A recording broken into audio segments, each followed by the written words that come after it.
Welcome back, ladies and gentlemen, after 3 weeks off to episode 24 of Kick or Keep. Today, we brought together 8 wonderful contestants that will be going head-to-head in an elimination-style debate show where you, the audience, gets to decide who we kick and who we keep. The rules of the show are very simple. We'll throw out a topic. We'll give you 25 minutes to debate amongst yourself. The contestant... Oh, let me say this. After the round ends, we put a poll in chat. The contestant with the highest amount of votes gets to decide who we kick and who we keep between the 2 lowest voted contestants. So you don't want to be one of those 2 bottom, motherfuckers. That's all I'm going to say. Other than that, there's no other rules. It's simple, just like I said. Don't talk over somebody, and if you want to say something, don't fucking autistically wait 25 minutes and be like, nobody fucking pointed their finger at me. Don't do that, it's French. Okay, other than that, I'm your host, okay, Corantos, that's Qorantos. Joining me is my co-host, Lil Steve. You want to say hi? Hi, what's up? Good job. I'm impressed. 3 weeks and you're not rusty. Anyways, let's get on with the intros. Top left. You look like that guy. You look like yeah, that guy. I am that guy. No. It's the other guy. I forgot his name. He was some Irish dude. The guy, Mike Vrabel. The dog, the one that made his dog do the Nazi salute. I forgot his name. Oh, Count Dankula. Yeah, you look like that motherfucker. But yeah, I think I'm more handsome than that. That's kind of racist, but whatever. I want to second that. Yeah, the counterpoint is far more handsome than Count Dankula. What a horrible comparison, Corantos. Thank you. Unbelievably blind. So my name is Cotter. I run a channel named Counterpoints, also a channel named Counterfire. Counterfire is where I post all the political stuff. Counterpoints 40K is where I post all the Warhammer stuff. If you're into Warhammer, science fiction, political, philosophy, nerd shit, then come check it out because we're doing pretty good. We're about to break 60,000 subs.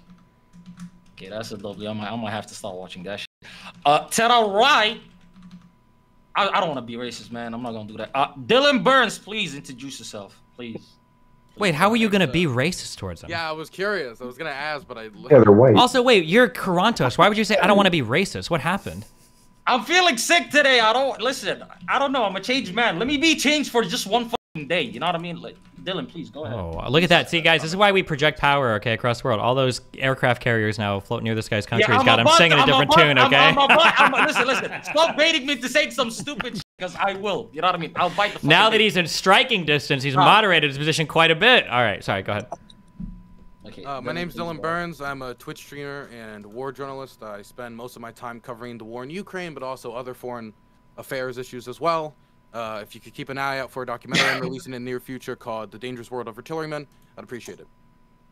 All right, there we go. Thank you for the intro. To the right of Dylan and above Pisco, we got Fabian. Fabian Liberty Scott, please introduce yourself.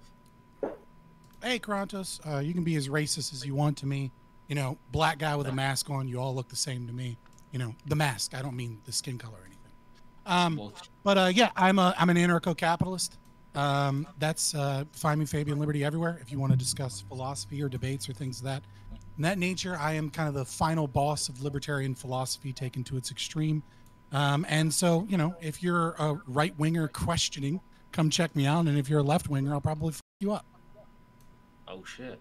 Okay, thank you for the intro. Below Mr. Warhammer 40K and diagonal to Lil Steve, we got... Hold on. You look like Hunter Biden, bro. We got good logic, man. How are you? Please go ahead and introduce yourself. Hunter Biden? Really? Really? You confused me with Hunter Biden? Yes. My name is Joe Neerman. I'm a New York attorney, New York litigator with a YouTube channel called Good Logic. I live stream nightly from 10 to midnight Eastern time. And I tend to cover law, politics, and philosophy. So that's basically what I do. I try to figure out why it is that our world is as screwed up as it is, and I don't really think it's really the left side or the right side. But I think that it's really a concerted effort from those who have power against those of us who don't, primarily. But that being said, people tend to associate me with being a little bit more right-leaning than left-leaning. And I've had my fair share of enjoyment debating with Pisco and Destiny, and I'm really looking forward to banging heads here.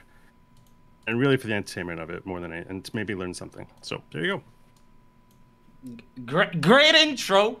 Duction. Thank you very much. Thank you. To the right of Good Logic and below Lil Steve, we got... I mean... Loner. Yeah, we're already acquainted. You know what I mean? So, but like, to those that may not know, please go ahead and introduce yourself to them, please. Thank you. He's got on mute. There we go. Okay. Hey, I'm Lonerbox. I'm live stream on YouTube and I make video essays sometimes. I'm the representative from the United Kingdom, Guardians of the Sea. Inshallah, these vessels will be granted safe passage. I love free maritime trade. Hate Houthis. Simple as. See, I was gonna say shout out to the Houthis, but like sometimes I go to the UAE, you know what I mean? So that's not a good business move on my end. I'm not gonna do that just to play it safe. But to the right of Lonerbox and below Dylan, diagonal to Fabian, and to the left of Pisco, I'd like to stretch these intros because hopefully the timer's running by now. Let's see. We got Lauren. Thank you. Lauren, I am just a streamer and I'm on YouTube. I do mostly interviews. And yeah, and I also have an interest in the law and math. Okay. Thank you for that intro. To the right of Lauren, we've got Pisco. Please introduce yourself. Thanks so much, Quantas. It's a pleasure to be on again. Really stoked to be discussing these issues. I'm Pisco. I'm a lawyer, also based out of New York. Been talking about the 2020 election and January 6th for a while now, and so really excited to discuss it a little further. Great. Listen, it's great to have you back on. Hopefully it doesn't end the way it did last time. You know what I mean? Yeah.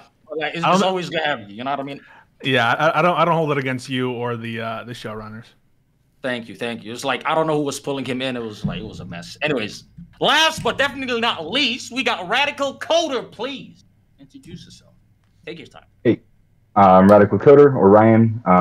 I've been watching all these people for a long time, so this is super surreal. I teach math in computer science and stuff like that, and sometimes I argue with people online, and that's what I'll be doing tonight about this. So sounds fun. I think I may be allergic to my mask. That's why. I'm not sick. I'm allergic to some shit. Anyways, let's Steve. I told you my internet is acting up, so listen. You got the questions. You take it from here. Round one has started, ladies and gentlemen. What is that? Is that supposed to mean I'm reading the questions off? Okay, I don't know why you're acting retarded. Like, you're 40, you've been doing this half your life. I sent you the questions. Pick the ones that you like. What the? Oh my God! I'm busy covering breaking news on Jeffrey Epstein and all my pedophile Democrat friends. The guy okay. who's been dead for 5 years. Congratulations. Oh my God! You can kill people for Muhammad. That dude's been dead for over 1,000 years. Okay, what the fuck do you want me to say? Okay. Wow. Oh, okay. Crazy question for the first one here. Ready? Crazy question, guys. Here we go. Wait, stop. Before you do anything stupid, I literally sent you like 20 questions. Yeah, I see the first one. I'm ready to read number one. First of all, it's only numbered number one. It's not actually like, yo, start with it just because it's number one. That's first of all. Second of all, you've been covering this for like way longer than I have. Yeah, that's good. It's a good question. I'm just with you. I'm just making you feel. Yeah, you're okay. It's all right. Take a deep breath. You okay? Listen, don't take advantage of my fucking weakness. Face diaper on. My God, yeah. Listen. Okay, who said that? Fabian, you're on my dick. I think it was you. You're on my dick. Anyways, go ahead. Your mask's on a little too tight, okay? Take a deep breath as much as you can. All right. It's gonna be okay. Number one. Was January 6th an insurrection or a riot, and why? January 6th was obviously an insurrection by every definition of that word. Happy to discuss it further, but if you look at the purpose of what that insurrection was for, it was to stop the transfer of power of the rightfully elected presidency of Joe Biden. We understand exactly the history and usage of the term insurrection, and that it wasn't meant to apply only to these like overwhelming coups that occur. If you look to history, to the Whiskey Rebellion, and to even the Civil War, which started basically based on the fact that the southern states did not accept the transfer of power to Abraham Lincoln, and the efforts to secede from the Union from there started basically for the same reason, a lack of content of the elections, of the results of a fair and free election. And so there should be no question here that January 6th was an insurrection. Anyone who wants to die on that hill. Yeah. What's your definition? I was going to ask that. I was going to ask that because I actually looked up the definition of insurrection, and you type in definition of insurrection, you scroll down, And a comparable question is, what is the difference between rebellion and insurrection? And it gives the distinction. And sedition, yeah. And it says an insurrection is an armed rebellion. So were there guns that were used at January 6th by the protesters, Pisco? The definition of insurrection does not depend on gun ownership. Do you agree with that, Lauren? Well, so the definition is a violent. Can you answer that question? Do you agree? Does the definition of insurrection depend on the possession of guns? Yes. You state your claim. Give a positive. Wait. Don't grill people. Well, I'm happy to give the positive. I'm passive to give the positive give your definition. first.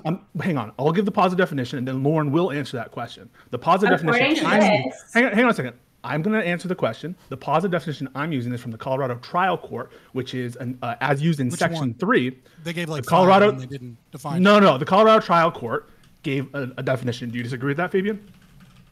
They gave multiple definitions. Did you read the Colorado Trial Court opinion? Yes or no? When it came out, and I mean, I'm not. You read the trial? Okay, so do you know or do you not know whether they used 5 definitions or 1 definition? Okay, there are multiple definitions. Do you know or not know, Fabian? Pisco, spit it out. Let's go. Okay, so then don't speak up. Don't speak up if you don't know. Fabian, don't speak up if you don't know. You don't know. The Colorado Trial. Did they give multiple definitions? You don't know. Fabian, let him get it out so we can actually move someplace. The Colorado Trial Court did land on a definition. They did. It's a public use of force or threat of force by a group of people to hinder or prevent execution of the Constitution of the United States. That's the Colorado Court embarrassed itself. That's the Colorado Trial Court. The question for Lauren is. The question for Lauren. Hang on. The question for Lauren is. She's not going to go away from it. Do you think that the definition of insurrection requires the possession of guns? Yes or no? Thank you for asking the question. Now let me answer it fully without interrupting me. So, according to the Colorado Trial Court definition, even when you look it up, they admit it's a loosely defined approach to an insurrection. So there are many, many people who could disagree with the Colorado court and still be correct in their legal analysis. So the way that I see that it's defined, it seems to be distinctly different from rebellion by the use of Lauren, what was my question? I asked you to let me finish. So your question is about whether or not rebellion requires the use of arms. No, insurrection. Insurrection requires the use of arms. Guns. So according to this, I said arms. And are you specifically saying guns? So like it can't be Molotov cocktails or like tanks or anything like that? I said you said they didn't have guns, and I asked whether the definition of insurrection requires guns. Well, they didn't use any weapons. Did any of the protesters Does it require guns? Yes or no? Will you answer that question? Does it require guns? It requires weapons. Point to one single definition. I just did. Point to a single definition where the use of guns or the possession of guns is a required element of that definition. Can you cite a single definition? Yeah, I just did. I would like to interject by saying that the rioters did have zip ties, body armor, clubs, flags. When did they use that? Took weapons from the cops. When did they use that? When did they use the zip ties and the body armor? Why the f are they bringing zip ties and body armor to the state capitol? Who were they going to zip tie? Wait, they did. We have body armor. We have tons. What were they going to use the zip ties for? We have tons and tons of footage online of these rioters using poles to hit police officers, of them using whatever they can get their hands on as a weapon. But I don't necessarily understand why that would even necessarily need to be an element. When we look at other countries, if a giant mob storms like the Capitol building and says we are now the government or attempts to stop the government from functioning, we call it insurrections there. How many criminal convictions? For example, if you talk about how many criminal convictions? Criminal convictions are not required. Criminal convictions are not required either. Logic. That's a bad thing to bring up because, as you're aware, in the Civil Rights War, in the Civil War, there were millions of people who were involved in the Civil War, and the vast majority of insurrectionists in the Civil War were not charged with a crime. Agree or no? Just because they weren't charged. Do you agree with that? Okay, so then criminal charges are not relevant. No. Stop trying to. It doesn't matter. Okay, stop trying to overtalk me. You claimed that I was. You claimed that I was introducing some false flag or something that's irrelevant, and you try to prove that by bringing up something that is a known as an established rebellion, to say that because people weren't charged there, that's how we know that just because we failed to convict anybody of an insurrection, that you have carte blanche to just label January 6th an insurrection, despite the fact that we saw that this DOJ are criminal charges required. Yes or no? Just answer the question. Stop talking for a second. Stop talking for a second. You and Lauren will not answer questions. I will answer this question, but you don't win an argument just trying to overtalk people. Okay, it's childish. You won't answer. Let me finish. I will. You're still doing it. You're still doing it. You're still doing. Stop. Okay, so you can't bring an analogy from the Civil War, which was a declared revolution and saying we're done with this country, to January 6th, where you're trying to say, is this an insurrection or not? Now, at the end of the day, we know that this is DOJ, which was trying to throw the book at every single person who was anywhere in the vicinity, so much so that now they're even trying to charge people, and they announced they're going to be looking into people who didn't even go into the building. They try, and they threw out the most harshest, strictest. Are charges required for insurrection, yes or no?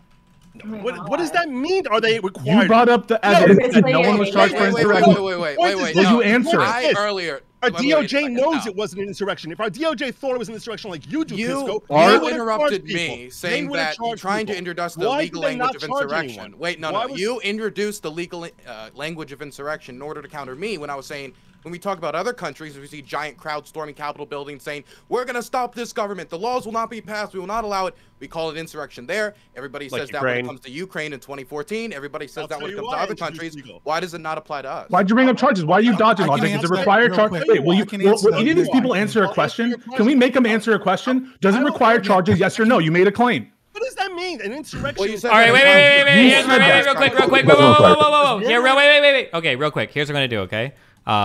Here's what we're gonna do. Okay. When we're asking a question, here's how we're gonna run this. When somebody says something, answer this question.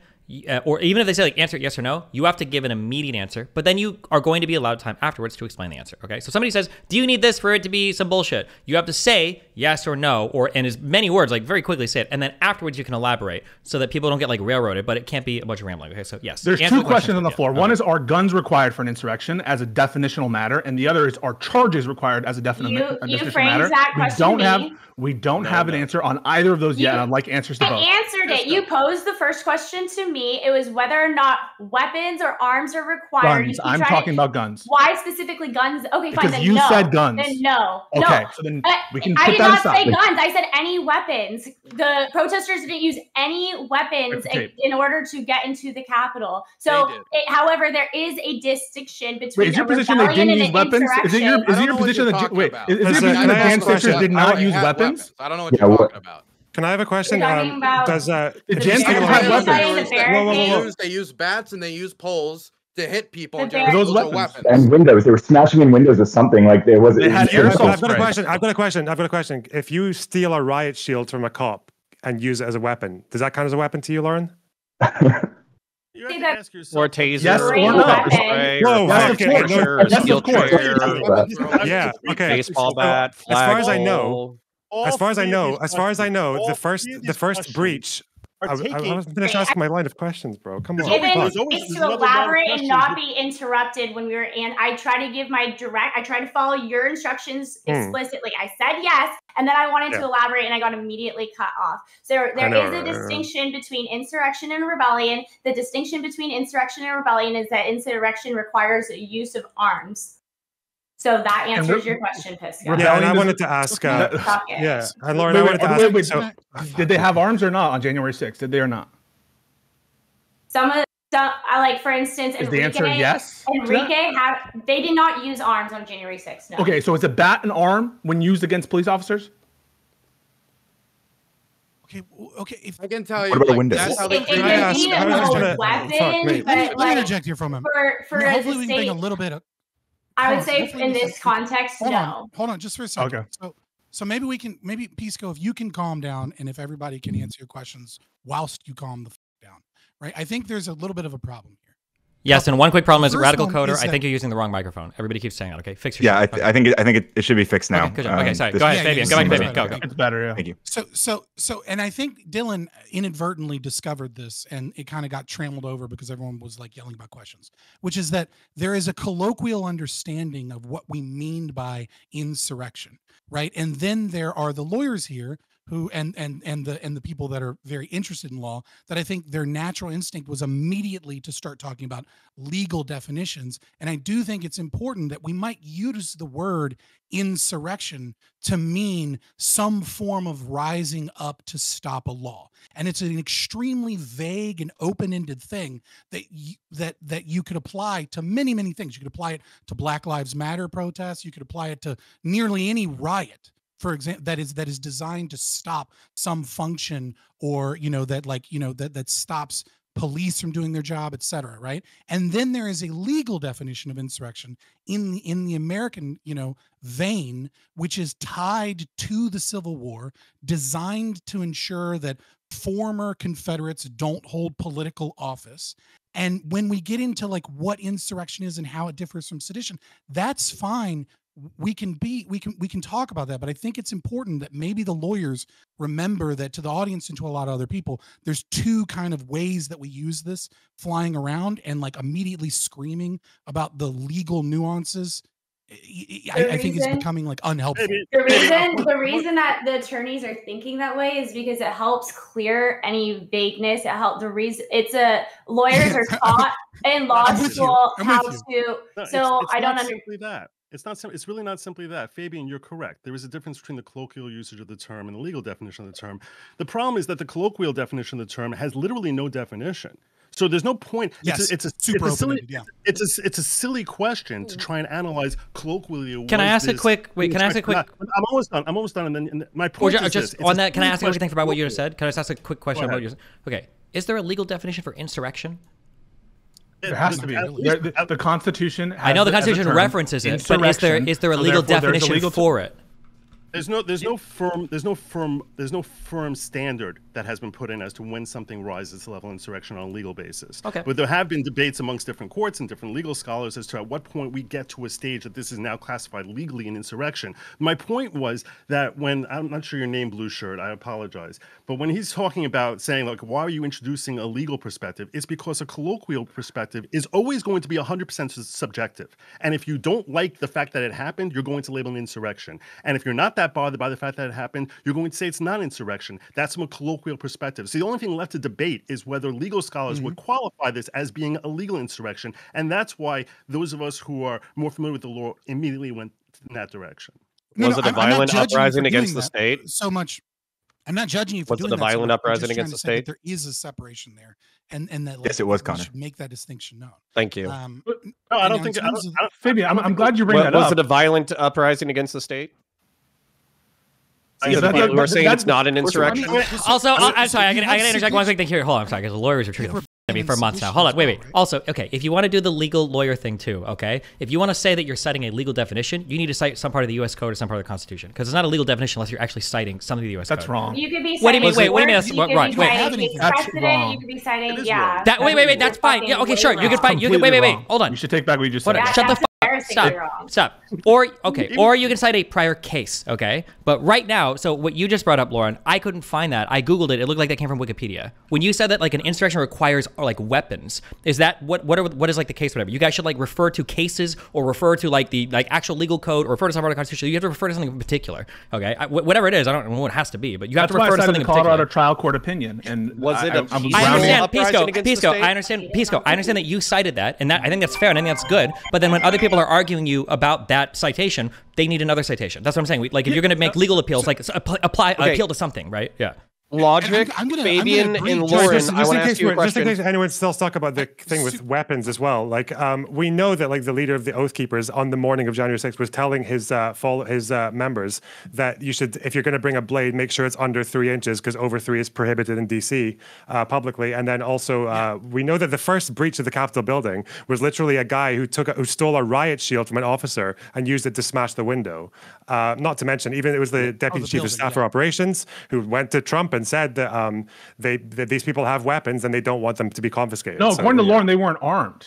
I want to Pisco. Oh my God! All right, so I want to ask a question to Fabian, Logic, and Lauren. The question is, I asked, was it a violent uprising against the government, which is definitional colloquial insurrection? And if it wasn't, was it a peaceful uprising against the government? Okay, so I would say that it's. I'd like an answer to my question.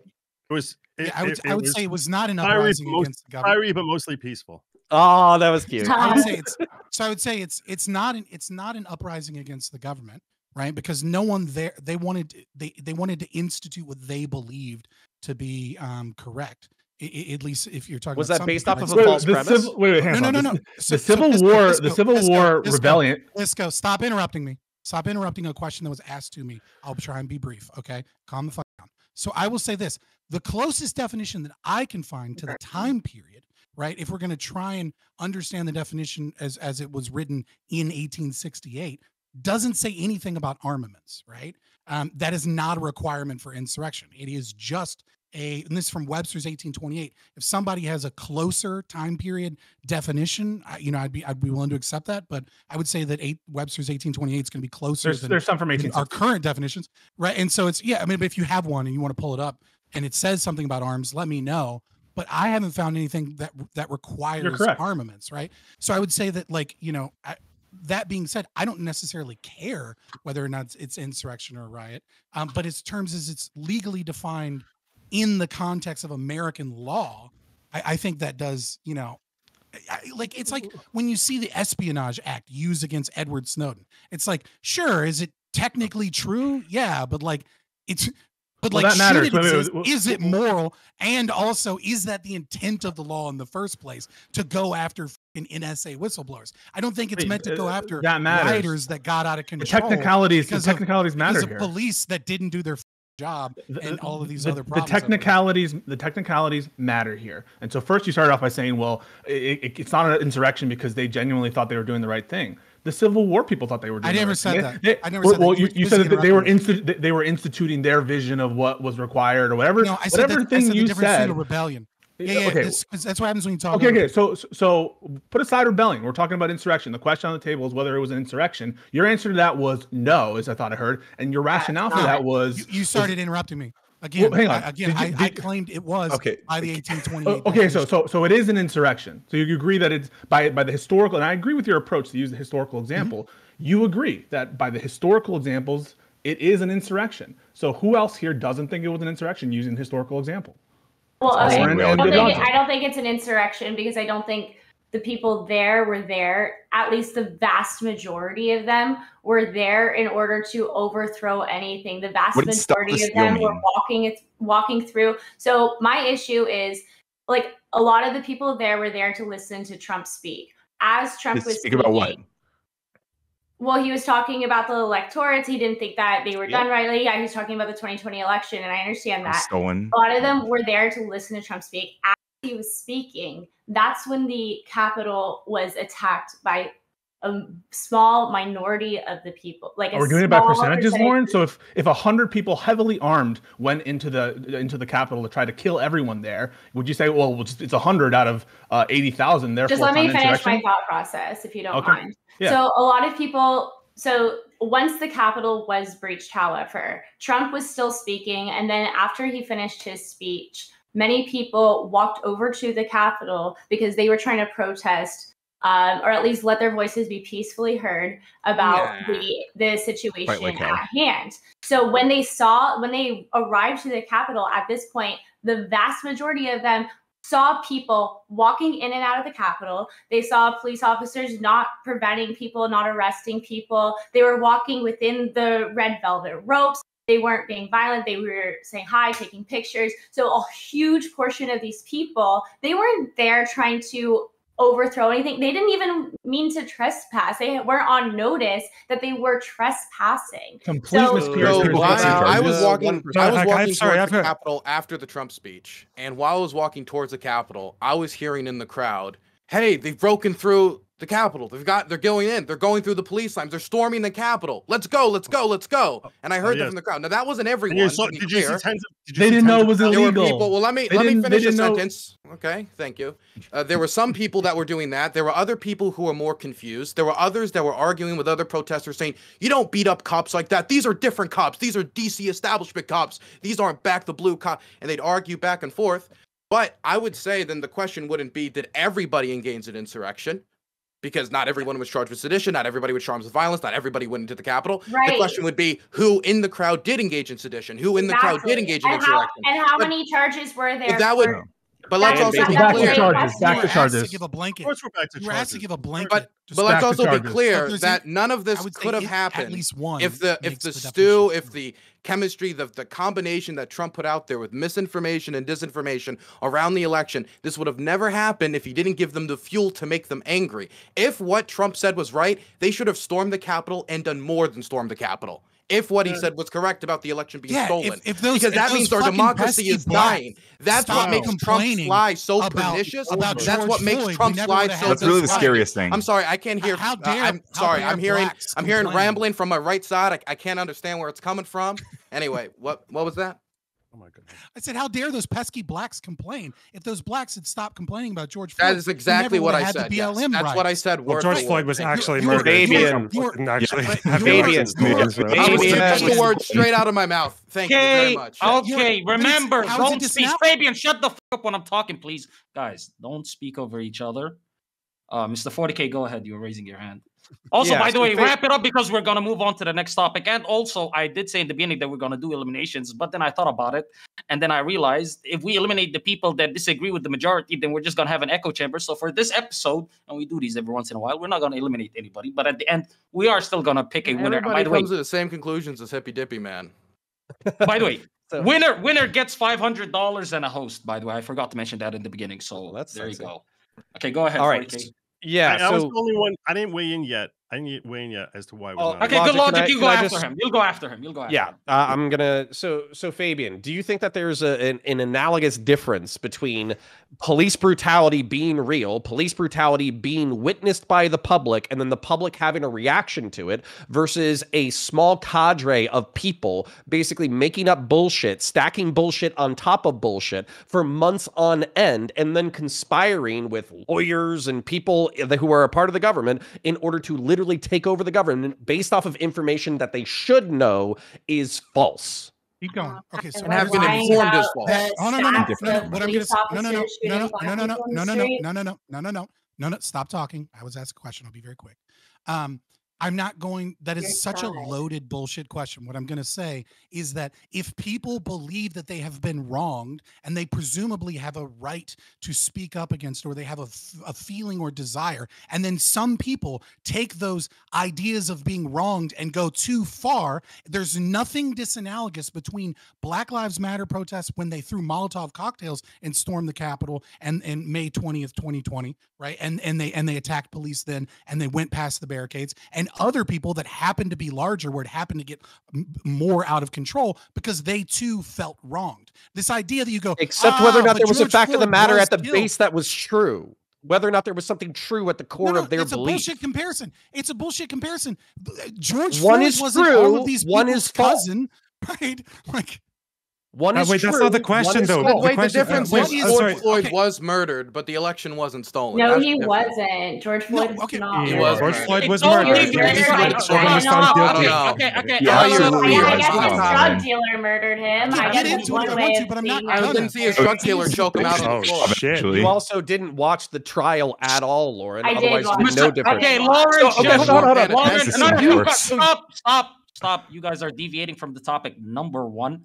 Number two, good logic. Please go ahead, give your take, and then we're going to move on to the next topic. Thank you very much. The reason it cannot be an insurrection, at least for the vast majority of people who were there, is because they were all under the impression that they were pushing their political leaders to act within the scope of their powers as political leaders. That was why when they say stop the steal, it wasn't of, oh, we're going to behead Nancy Pelosi and stop the steal that way. It's that we want our leaders to show the backbone and to use the powers that are afforded to them under the Constitution. And specifically in this case, we're talking about Mike Pence and the call for him to at least examine the slate of electors for the purposes of sending it back to the states. That was certainly what the objective was here.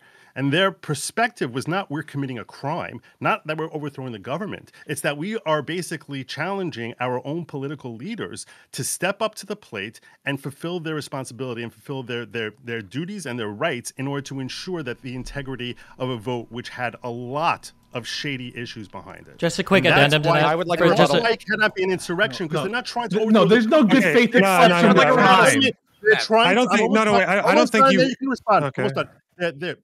They're trying to ensure that the government is fair. operating properly as they understood. That's not an If excuse. they're Good wrong, logic. That's not I would like a breaking the rebuttal. law. If they're not trying I to feel break like- the law, that's not an insurrection by definition. Civil War people didn't think that they were breaking the law. That's not an exception to doing an insurrection. You're wrong. Wait, hang on. No, they it's an didn't. excuse. Wait, you have, yeah. So You're wrong. there's no good Historically faith wrong. exception to You're insurrection. historically wrong. You can't say, well, because I thought it was. Historically Wait, full of garbage. the Because rebels. if The they rebels fire- had if their they own. fire on Fort Sumter, they know they're breaking the law. When they No, fire the Fort- they have to rebels. break- The rebels, by At and the large, front of had every their. insurrection and coup, there are lawyers trying to pave the way. The rebels all thought that they were legally justified. No one would ever say, "Oh, these poor little babies." I thought it was legal to go and trespass on your home. And I thought it was legal. employing I thought, special hey, people. let me finish. I thought it was legal to go assault you. I thought it was legal to go steal not what your they said. your No one said that. saxophone. No I thought it one was said that. legal, and That- so because I thought it was just. You have Wait, a source- He's no let logic. Let logic. wait, let reply. logic finished. I'm responding to him. It's not Pisco. You're Pisco. explaining. You're coming from a completely different angle and pretending it's the same. When you and I should both know that that's a completely false argument. Because what you're talking about is in the Civil War, where they use justification to break the law. I'm saying they were not using justification. Say, oh, we're allowed to break the law. Things could be bent here because there's justification. I'm saying that the vast majority of the people who are operating there, the people who went into the Capitol, the people who went to the speech, were all under the assumption and belief that they were acting consistent with what the Constitution allows. Not that we're breaking the law now, so we're firing on Fort Sumter, which is a completely ridiculous Their argument. knowledge of the law. Hang on. Their The ones who are knowledge or flying with cops for non-knowledge 2 of hours, the that's law. consistent with the law? Yeah, and smashing windows. Their knowledge or non-knowledge of the law is irrelevant to the question that we're assessing. And but by the way, you're just wrong about all the arguments for the Civil War and the secession. All of these people had theories that this pact was easily to be, like, you can break it and it was legal to do what they were doing. In fact, they viewed the attack from the northern people. No, there's no equivocation. What's the equivocation? What's the Fort Sumter? Hang on a second. I'm talking equivocating between firing on Fort Sumter. So and Fort the right of Sumter. secession. So Fort Sumter, what do you think the rebels view State? Fort Sumter as? Fort Sumter was quote unquote federal occupation of part of South Carolina. Southern territory. What the? Why do you think that do you think they didn't have legal arguments to justify their attack on Fort Sumter? Their justification. Hang on, yeah, their justification. Excuse me, their justification was South Carolina was sovereign and the Confederacy was sovereign, and that the feds who were there weren't there appropriately or legitimately. That was their argument, and just so you know, even if it were true, even if it were justified, the key word you're using is justified. They thought that the feds were illegitimate. They thought that the feds were legal, and there is absolutely zero good faith. Excuse me. There's no good faith exception that if you think what you're doing is legal, if you think what you're doing is proper, that first of all, no one thought that when they were breaking windows and hunting for politicians. For a handful of people, there is no exception. And when they did that, they thought they were saving the country. People who walked over the broken glass past Can you be broken good barricades. faith for 2 seconds? I just think it's such a ridiculous. It's such a ridiculous defense that this idea that, like, if you sincerely think your president is the lawful guy, you can't be guilty of an insurrection. Like maybe if it's the case that, like, even the defense that, like, Lauren was making of the people going through to the Capitol, like, yeah, we know that the Proud Boys did most of the fighting to begin with and broke down the barricades, but they deliberately broke the barricade. I'm still talking.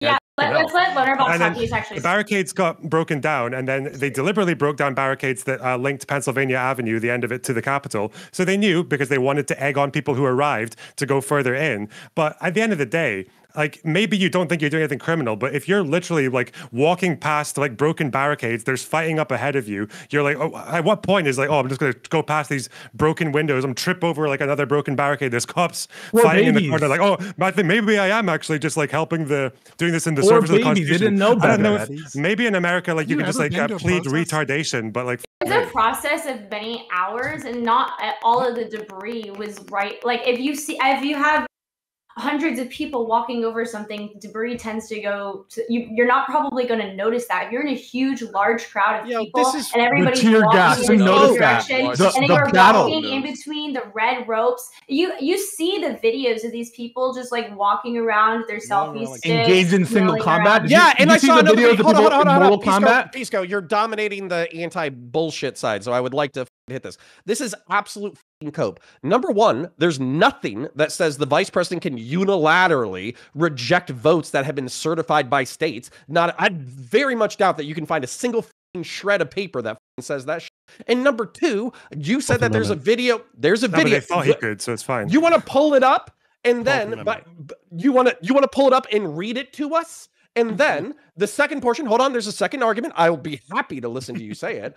And then the second portion of that is you're saying, oh, these are just, mostly peaceful protesters and they walked over the debris and the debris was knocked over. I also watched a video of a person on the other side staring down the barrel of a Glock next to the Senate chambers saying that we're going to get in there. You might as well give up now. And if we get in there and we got to hang some congressmen, then that's just what we need to do. Can we at least agree that one person was committing insurrection or had the intention to commit insurrection? Can we stop coping about that one person maybe? Or are we just going to jump away from that? Wait, specify again. Which person? The one who did what? Whoever the was holding a cell phone camera staring down the barrel of a Connor, what's his social security number? Go ahead. I don't have the social. Okay. Do you have the social? So it didn't happen, right? Good logic. Are you denying it? No. I don't know what he's describing. Is it the person with the Glock or the person with the cell phone? He clearly said the person being aimed at. The law enforcement officer, I'll describe the scenario. The law enforcement officer has a pistol. It's the famous picture of the two guys who are standing behind barricaded stuff, pointing their guns outside of the window. There's human beings outside of the window in the door and all that kind of shit. They're videotaping themselves breaking into the Capitol. One of them says, you might as well give up. You might as well let us in. And if we're going to hang some corrupt congressmen, then we might as well do that. So do you think that that person, that one person, forget everybody else, forget the 99,000 people out there, that one person had an intent to commit insurrection? If they express an intent to kill someone, then I would agree with you. That person probably, I think it's fair to hang my pen. There's at least one insurrection that day, right? You would agree? There's just no. You don't have multiple insurrections. It's either the entire thing is an insurrection or it's not. It's not you have multiple. You can have one person who's trying to engage in insurrection. I could expand this to probably a few other 100 or maybe even 1,000 people, but I at least. I appreciate you following me on my logic trip. Thank you. The thing that gets me about this is a lot of, if you look at like historical insurrections, most of them don't start because one guy was like, okay, we're all getting together and we're all overthrowing at the same time. A lot of them start because they were in a crowd, they were angry about some issue, like the issue in question. And when you get in those crowds, you're basically like high when you get angry in one of those crowds and you're surrounded by people. It really takes you over. And it's not hard for me to imagine that a lot of the people went to the Capitol that day with no intention to storm the Capitol, no intention to fight police officers. Many of them are National Guardsmen. Some of them are former police officers themselves. Then they get in the crowd, they get angry, they hear people chanting, hang Mike Pence, hang Mike Pence, and then they go to the front and start fighting with cops and storm the Capitol building. Those people, at that point, whether they intended to or not, were engaging in stopping the transfer of power from one president to the other. They were engaging in and intending to engage in insurrection. And what I'm saying is, name one? The same way. True. What Dylan said. I just meant Dylan. Can Dylan name one? The shaman. Name one what? You said a lot of them. You said a lot of them start with people showing up and they have no desire to commit any form of insurrection. Euromaidan. They have no desire. The ousting of Yanukovych. What happened with Yanukovych, originally it was student protests during the nighttime after they tried to go back on their promises in the middle of the night. Student protests went to the Capitol. Then they got brutally beaten by the riot police. Riot police got super angry. Then it spiraled out into eventually the overthrow of the Yanukovych regime. The Arab Spring as well. Absolutely. Like, name five more, Dylan. I just got a question. I'm just thinking, like, let's say it's only 200 people or 300 people, random number, just who want to commit the insurrection, and everyone else, thousands of people who end up into the restricted grounds, are just there because they're caught up in like mob mentality or like whatever, or they just don't know. Like, does it stop being an insurrection just because of that? Of course not. This whole notion that like because the overwhelming I want to ask the okay. other people if that's all right. I just think it's interesting that it's classified as an insurrection, but the majority of people were charged with trespassing. And then if you look at the people who were charged with insurrection, like Enrique Tarrio, he was charged with conspiracy and sedition. Right? Sorry, that's what I meant. Sedition, yeah. He received the worst charges and I think 22 years, and he wasn't even there. He got charged for burning a BLM poster. I mean, it's actually quite wild. That was so dishonest what you just did. It's insane what you just said. Had informants on the defense team. What Lauren is trying to do. That's not what I asked. Everyone needs to understand the incredibly dishonest thing Lauren just did. Lauren, you are just pretending. You are pretending. No, he was not. No, he was not. Was Osama bin Laden on the airplane? Hold on. No, Pisco, let me just own this shit. Was Osama bin Laden on the planes during 9/11? Are you saying Enrique was the one who got all those thousands of people to go to the Capitol? Look at the incredibly dishonest thing Lauren just did. Lauren just tried to conflate Enrico Tarrio's other. Wait. Wait a second. Can I talk, Mister? Don't interrupt me. Lauren just tried to conflate the separate criminal matter that Enrico Tarrio had at the moment, which was him defacing property. You were trying to conflate that. Enrico Tarrio burnt the property of a local black church in DC. You just tried to say that in the same sentence and pretend as though the conduct for which he was charged with seditious conspiracy related to the BLM property-related offense that he had. Was it not charged in the same case? No, they're completely separate cases. You must know that, Lauren. In the same trial, no. You must know that. I think that was a separate gun case, wasn't it? Didn't he also have a gun case? Talking about has nothing to do has nothing to do with the insurrection and the seditious conspiracy there. And for you to bring that up, charges, you either have no idea about his charges, or you're just purposely doing this to try to pretend that the conduct related to the BLM stuff was at all related to the insurrection stuff. And then, of course, Connor's point, which is pretending that you have to be in the moment, in the place to do a crime. That's stupid. No one thinks that way. No one thinks that way about Osama bin Laden. If someone ordered a hit on you, Lauren, or a hit on anyone you loved, you wouldn't be like, well, I guess he didn't do the killing. Yeah, wasn't Tarrio part of that? Wasn't Tarrio was part of? Wasn't Tarrio part of that Ministry of Defense? Wasn't Tarrio? He was part of that Ministry of Defense group chat that he organized with the Proud Boys leaders to organize the attack, wasn't he? Yeah, he organized the attack. He organized. Wait. Have you read the indictment against Enrico Tarrio, Fabian? Yes or no? No, I haven't read the whole indictment. Do you know anything about his conduct? You said he didn't plan the whole event. I asked you a question, and then your response to me asking you a question is, "Oh, you don't know what you're talking about." No. So answer the question. So you're just saying Enrico Tarrio didn't plan the whole thing. He didn't plan the whole. What are you talking about? He's being if you can substantiate it, then just do. No, Enrico Tarrio is not being charged as the person, the master puppet master that manipulated every single individual in the place, as though this was all a little different than 9/11. But that's not the standard for knowing if someone is either one engaged in insurrection slightly or less in involved in this than Ray. I don't know. I feel like the standard for 22 years in prison, where might be, I don't know, someone actually planning a terrorist attack. An attack? Wait. Do you think planning an attack on the Capitol? The point, though. The point was whether or not you have to be physically present in order to be a part of a crime. That was the only point being made. I think that's the point you're trying to make as a means of subverting the fact that Lauren and a lot of other people are upset about the fact that there are double standards, or that the idea that the entire onus of this lock up all the BLM people. I don't give a get them all. The entire onus of this conversation. The entire onus of this conversation is it a riot or is it an insurrection? And obviously we go down the legal definition trying to determine that answer. But I think the reason that is a question that strikes at so many people is because so many people, especially on the right, feel that this January 6th thing is this massively overblown thing where the state apparatus has been turned against people in the most vicious way, giving them the most maximum sentences, and has targeted people that if it was any other form of protest or any other type of thing, they would not have this massive double standard. You said it correctly. It's feels. It's 100% feels. It's not based on the substance of the conduct alleged. And if you're sitting here, of course it is.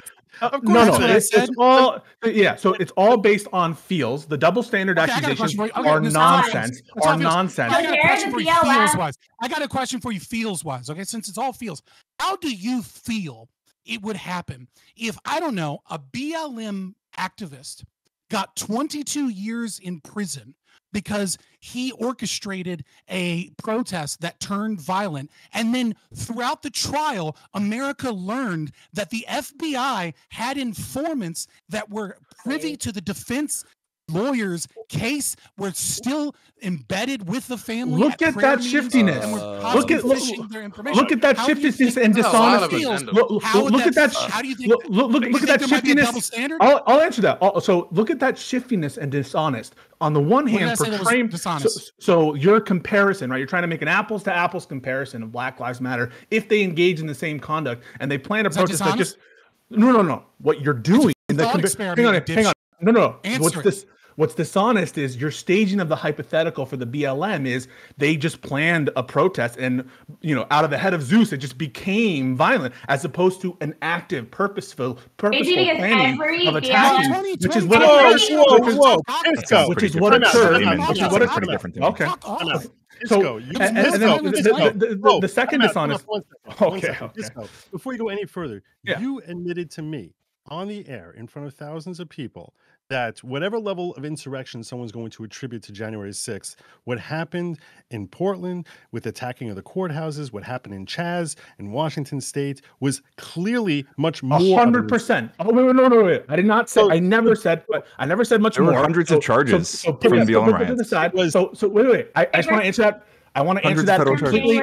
So I 100% agree. I do not mind in the slightest saying that the erasure of the state and local governments in a certain place because of the occupation of the Chad zone is an insurrection. Easiest bullet to bite of my life. I do not say for a second that the attacks on courthouses wouldn't be insurrections. The hypothetical that Fabian presented was different than the real life insurrections that did in fact occur. Can I answer Fabian? Can I answer Fabian? Fabian's hypothetical was totally misleading. I want to answer Fabian's hypothetical. No, it's not. You fucking just called it dishonest and you can't pass. Pisco is agreeing that it is an insurrection for what BLM done on multiple occasions with Chaz and also with blowing up the courthouse and on other occasions as well, attacking the White House, then why is the FBI not using nearly the same resources to determine who was involved in those instances as they did put all hands on deck for J6 and fully targeted them? And conservatives sat with a year of essentially January 6th over January 6th, January 6th, January 6th. I can answer nothing that too. Getting done, only 300 charges over the course of a year, and then January 6th happens and over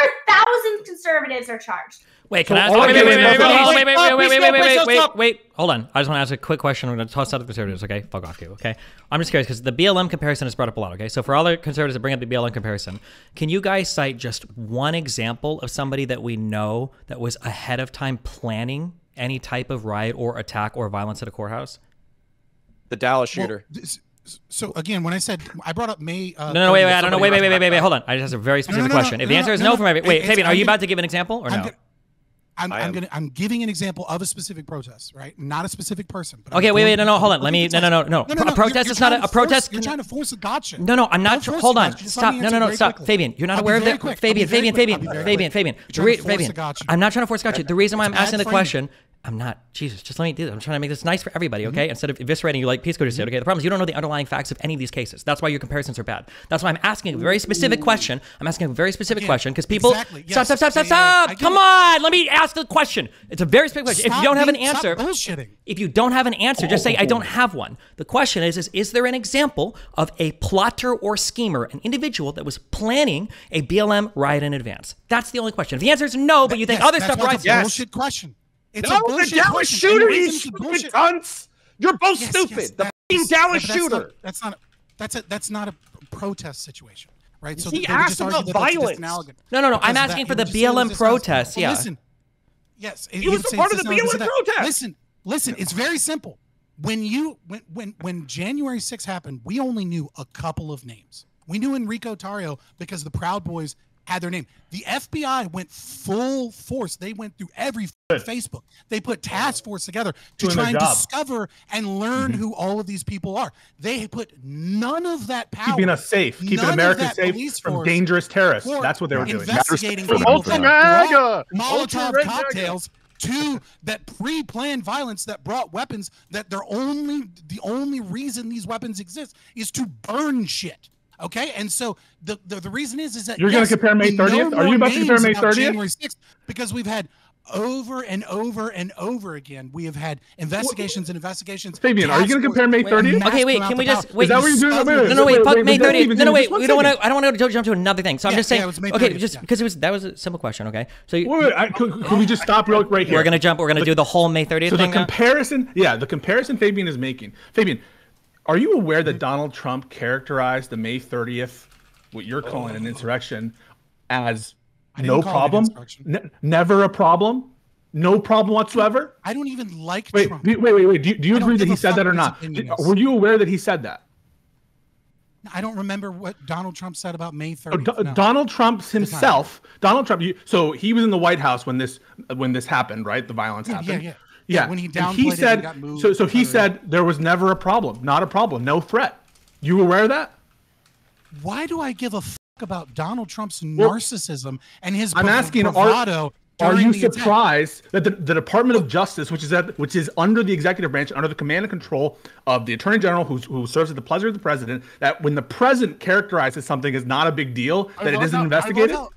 I love how they always. Does that surprise you? Pleasure of the president. Oh my God! I want to earnestly answer Fabian's question from 10 minutes ago. Please allow me to do so. I want to earnestly answer Fabian's question.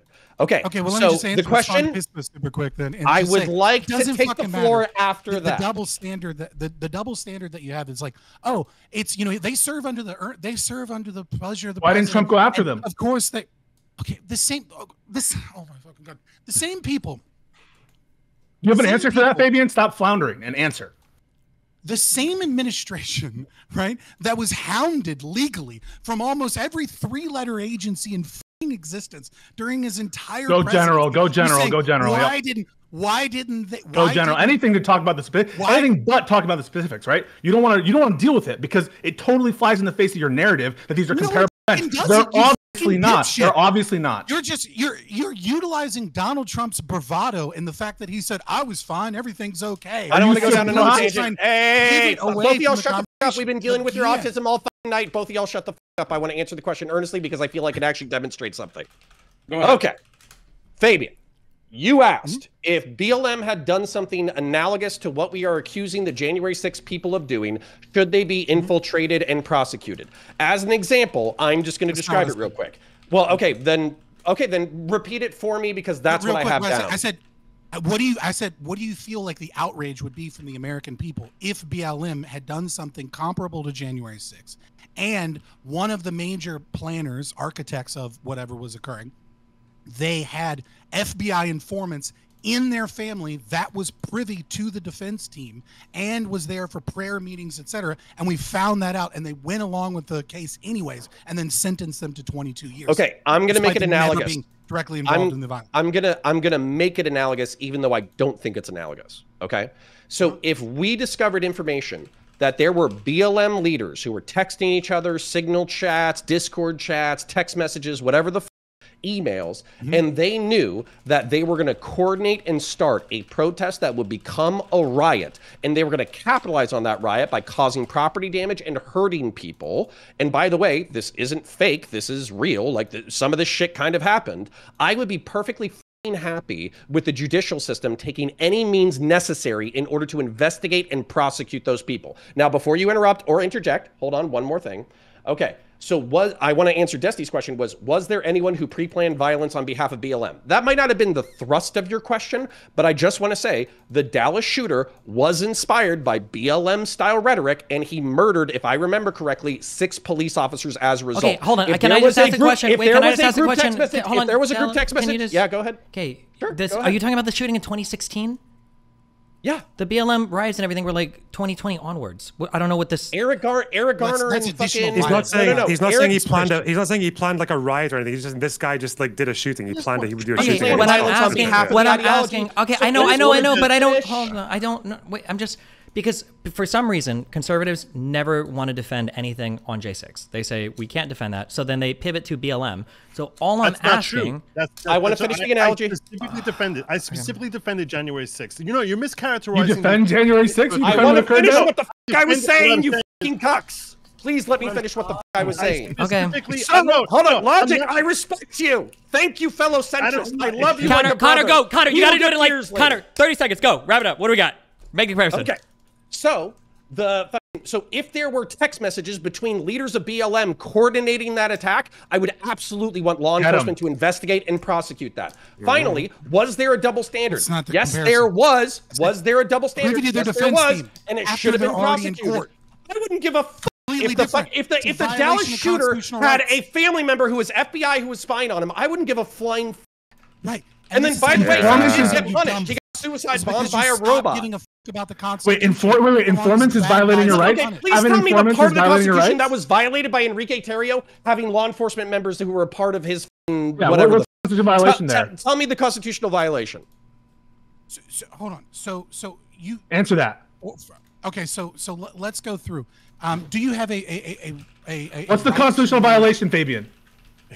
Fucking God. Even the spirit of it. I'll take the spirit, if not the letter. Right, cool. What's the spiritual violation? Get it out. Right, yeah. The idea that you can have informants. What was violated? What was violated? Please shut up. The idea that you can have informants that are in someone's family while a trial is going on. That could potentially stop attorney-client privilege and make it to where attorneys aren't aware that they're actually sharing their defense strategy and evidence and the arguments that they're going to use with the prosecution because an paid informant is still in your family is a giant problem. Wait, the informants. If all that's true, then like maybe they should investigate that. Sounds like something to bring up in court. Like, but what does that change here?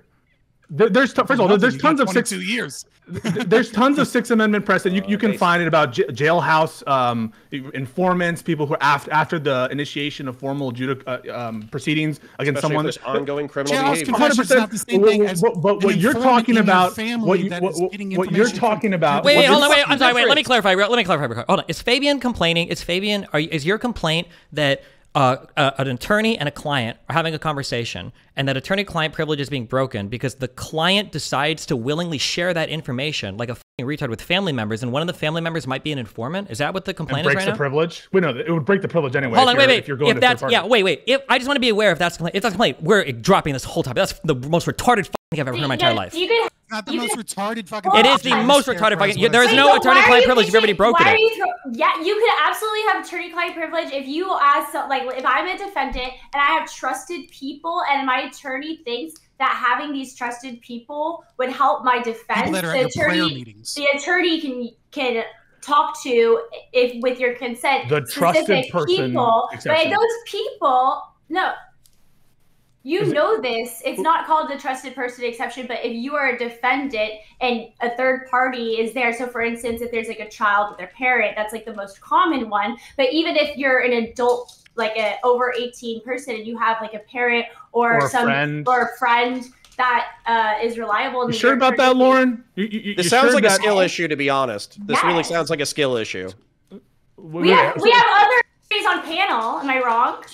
So my understanding, and I was only just working on privilege log the whole weekend. My understanding was that third-party communications, unless there's a common interest issue going on or there's a corporate situation going on, the common interest defense, which is not applicable. Like, oh, I trusted that guy; he was my friend, or is my brother or sister. No, it's applicable to legal defense, and these people seem to be like applicable because they were there. Like, I don't know exactly what I can't wait for the mafia case where the mafioso's on the stand and he's like, but Slimy Jimmy was my friend. I don't know. How can he be a snitch? He was my cousin. It's disanalogous. No, if you needed Slimy Jimmy, Slimy Jimmy for your defense, and he was one of your witnesses, and he was somebody that your attorney and you were working with, and then you find out later that. But that doesn't sound analogous. If he's like an agent of the lawyers, or if you're hiring experts, but that's not what's being described, and also like who cares? This is not what people are talking about with informants. This is not what people are talking about informants. The people are talking about with informants. The people are talking about with Rob Boy's attorneys. Informant had contact with defense team and defendants. Like, this is a problem when you have an FBI informant that they don't know about, and they're in direct contact with the defense team. Like, this is absolutely an issue. I'm not saying that in this that we have the details to know that this is like this specific violation, etc. What I'm saying is, because you asked about fifis and you said everything was fifis, I said, how do you think the American public would react if the shoe was on the other foot? If law enforcement were going after criminals, yeah, I would feel very good about our Department of Justice. I feel very good about our Department of Justice going after criminals. Wait, can we ask the question? If the question's about putting the shoe on the other foot, let's put the shoe on the other foot. Let's say instead Trump actually won in 2020, and Joe Biden was like, "Nuh-uh, I didn't lose. I didn't lose at all. In fact, we need to challenge in the courts. In fact, we need the vice president to overturn the results of the election. We need to do this." And then on the day of the election, or the day of the transfer of the power, Joe Biden supporters, after being falsely told that actually Sleepy Joe had triumph over all, stormed the United States Capitol with the intention of trying to stop the transfer of power of the vote. Do you think that administration would then go on to say, you know what, this is just a riot, let's not go after these people, let's let them go, there's no deterrence that needs to be established here, there's no standard that needs to be established that can deter people from Have doing you it. seen the way Democrats storm into like conservative halls of justice? You answer my question.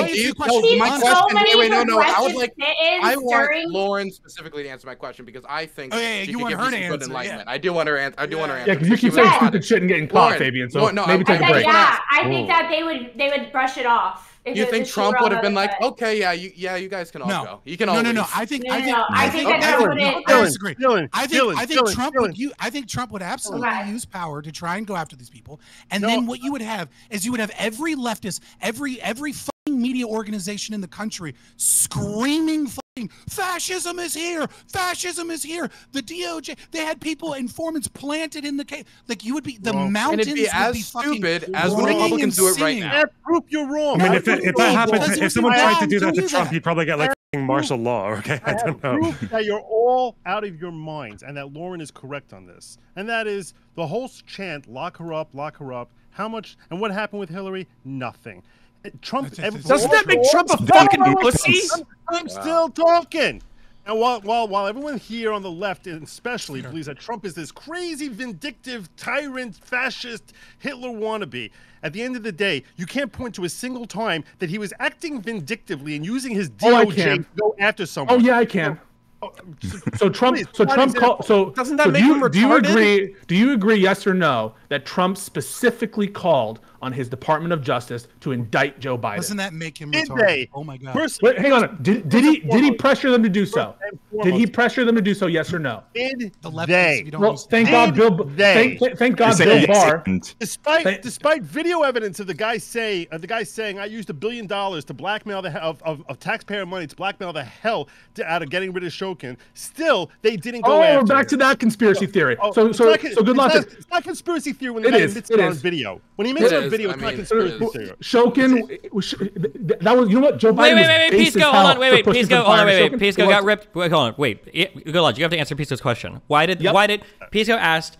Did Trump make that request of the DOJ? And then you shifted it to, well, did the DOJ do it? That's not relevant, right? The question is, did he make the request? That's what I say. Doesn't that make Trump retarded or incompetent? No. Did Trump call on the DOJ to indict Joe Biden in October of 2020? Yes or no? Some members of the DOJ claim he did, and it's very possible. No. He did it publicly. Agreed? Yes or no? Oh, publicly so publicly. Like, are you when you say publicly? Is that like when he said, "Hey, Russian"? That's when it's in public. No. When he said what you call publicly. I saw that. That was a joke. Exactly. No. In October, and this was tweeted at you, and I don't know why you haven't responded. He called for the Department of Justice and Bill Barr to indict Joe Biden. Yes or no? Do you condemn that? I don't know that he means it seriously. I didn't see it. You're he was joking. Oh, no, fucking no way. You guys are like the fucking most powerful. That you don't know when you're joking or not when talking about democracy. Threatening it. Did they do it? Who did he seek vindication against? Well, thankfully, tell me one, because I'll tell you. Bill Barr, who you think is corrupt. Bill Barr, who you think is corrupt and lying to him, and it was a mistake to hire Bill Barr in the first place. Bill Barr and the Department of Justice did not interfere in our election by indicting the sitting president in October of 2020 on nothing, on bullshit. So I'm glad the Department of Justice, who I still think has credibility, and who I don't think is this organization. What are you talking about? Good luck. I can hear you. He was not the sitting president in October 2020. I'm sorry. Donald Trump wasn't the sitting president in October 2020. You said he didn't indict the sitting president on October 2020. That's the words you said, and I'm like, okay. Then if I said that, I retract that. I meant the presidential candidate for the Democrats. If I said that, sorry. Oh, okay. But, you mean the way Biden's DOJ is doing right now to Trump over and over again? Well, Trump broke the law and Biden didn't. Did he break the fucking law? So that's a big difference. Important difference. That matters. But I'm just a lawyer. That's a really fascinating thing because there's actually a book that says you commit 3 federal crimes every single day. You want to try and find some sort of ticky-tacky thing that you want to say? Name a crime Joe Biden committed right now. Well, Hunter should get fucked. We know Hunter should get fucked. Wait. Answer the question. Name a crime that Joe Biden committed right now. treason. Treason. The crime of treason. I'll tell you right now. Explain that one. I had this whole conversation with you the other night, okay? When the guy is helping his son present an illusion that Washington, D.C. is for sale. I'll tell you, in my opinion, that's treasonous. That's treasonous. not, yeah, put that in court. It'll fail. If you sell the notion that Washington, D.C., the vice president himself is able to be bought, then you sell that to Ukrainian oligarchs. You sound unhinged. You sound unhinged. You're talking about an argument. That's an argument, please go. That's ad hominem. So I'll tell you could say I'll say you sound unhinged. It's the stupidest thing. You should be above that. You're an attorney, for Christ's sake. Do we feel the same way? I'm just curious on that treason thing. Would you say the same exact thing about Kushner then, since the deals he cut were even larger than the ones that Hunter Biden cut? The deals that he cut were the sale of property, not that he's getting paid $5 million a year for doing. Trump is getting millions while he's in office for his private businesses from China. What are you talking about? Wait. Also, Kushner cut a $2 billion Saudi Arabian deal after being in charge of Middle East peace negotiations for the entirety of Trump. When was that deal? Wasn't it right after he left office? Right after Trump left office? Trump was getting millions from China, yes or no, while he was in office? No, he wasn't getting. Of course he was. Created a company, he established it, and is that him getting money? Wait, is that him getting money? Are two separate things. Wait, sorry. So when I make a company, I just want to that's the same thing. I just want to talk about this real quick. Who doesn't speak Ukrainian has never no idea what energy. Hang on a second. I just want to make sure in any way, shape, or form, and it's getting near 6 figures a month. Lauren, you agree? Lauren, you agree that Donald Trump? Lauren, you agree that Donald Trump was receiving millions of dollars? You sound I agree that Donald Trump had established businesses well prior to him ever running for office, thinking that he was going to run for office, that happened to be located not only in China, but in other parts of the world. And that makes it okay? Wait. That makes it okay? If it's established, you can funnel tons of foreign money into your business? If we're going to compare and contrast between Donald Trump and Hunter Biden, who is receiving millions of dollars. I thought we were talking about Joe Biden's treason. We're talking about Joe Biden's treason. No. We're talking about. There's a lot of different corrupt things. Hold on. Pisco, are you? Wait, Pisco, can we pick a lane here, because you and I have I literally switched teams in the past 2 minutes. So can we pick Joe a lane Biden here? Treason because he called his son. I don't know what to say. I think Hunter should get giga. I don't think you would be able to prove Joe, but anyways, I just want to ask you a question. I just want to stop right now. Hunter Biden is being prosecuted for tax felonies by the current Department of Justice under Joe Biden right now, and we are really making this comparison.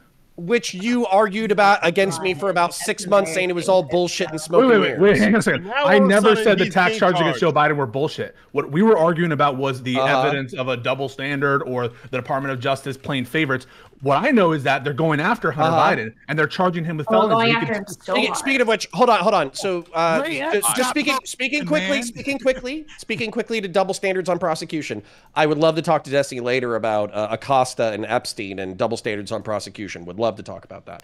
But anyways, so getting back to this, can I just get a principled stance from you, Pisco, on whether or not it's illegal or legal? Is it immoral or morally dubious to be raking in millions of dollars into your family while holding powerful public office? Can I get a simple answer on whether or not that's morally questionable, if not illegal? Wait a minute. It's not Joe Biden's action. It's dubious from Hunter Biden's perspective for him to, while his father is the vice president and has some relationship to the ongoing negotiations with Ukraine, for him to take a seat in 2014 on Burisma, that and trading on your family name is always unsavory, 100%.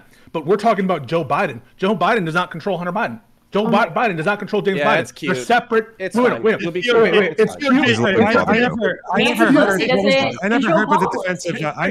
I never heard what the defense of Kushner was. There is absolutely no defense of Kushner, though. Because he actually delivered goods and services. It's wildly inappropriate for him to do it while he's in office, but he delivered goods and services. Do you not think Kushner's actions before he left office matter? Like the fact that he literally defended the crown prince after the murder of Khashoggi. People argue this shit about Hunter all the time. They say Hunter, no big deal. He can funnel millions of dollars into the Biden family. No big deal. It's all gravy. It doesn't matter. He's not related to his dad. Can I ask what's Kushner's experience in private equity? Wait, what's Kushner's experience in private equity? Do you have any? Well, he did some of the most amazingly successful negotiations in the Middle East and North Africa. Wait, I asked so a he specific did question. pretty well. I asked a specific question. Do you know of any history of Jared Kushner's private equity business acumen?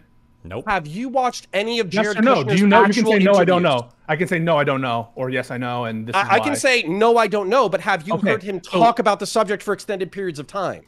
About what? The Middle East or private equity? About both. About you're getting saying private. Kushner is providing value add. You're saying Kushner is providing value add above and beyond his name and what he did politically as an crying out loud. Wait, so Connor, you're saying Connor, you're saying there's no difference, right? With Kushner, so you think they're both condemnable, right? But I wanted to ask good logic. You seem to be saying that like what Hunter Biden or Biden did was treason, but why is it not for Kushner if he was literally like buttering up the Saudi crown prince as an official member of government, by the way, an official member while he was in the White House, yeah.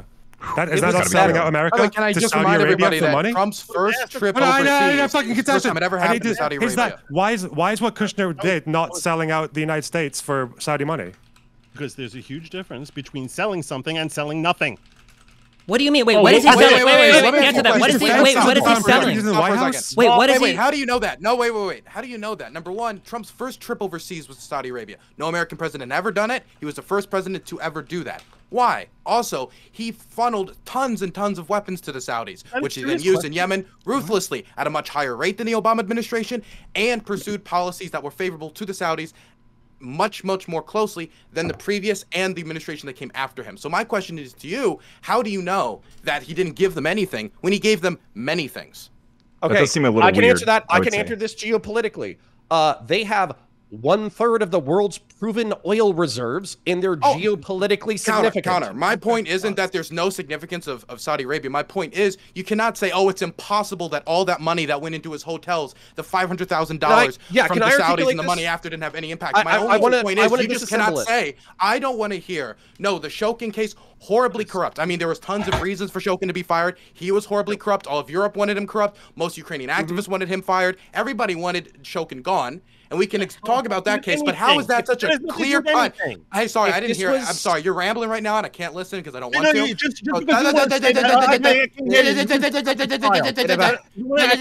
I wasn't done.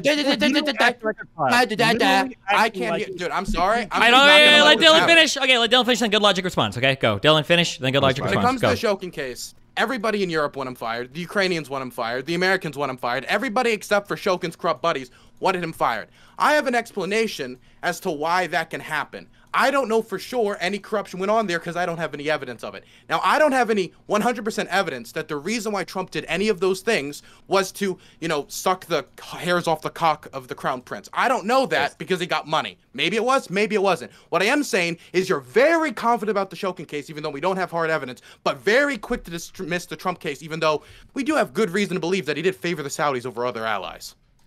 Also, heads up, we're going to let Good Logic and respond to that, and then we are done with the fucking Hunter Biden shit. I don't know how every single conversation about any related Republicans ends up with Hunter Biden. We're going back to the J6 stuff, okay? Double standards. So it hasn't gotten to immigration yet.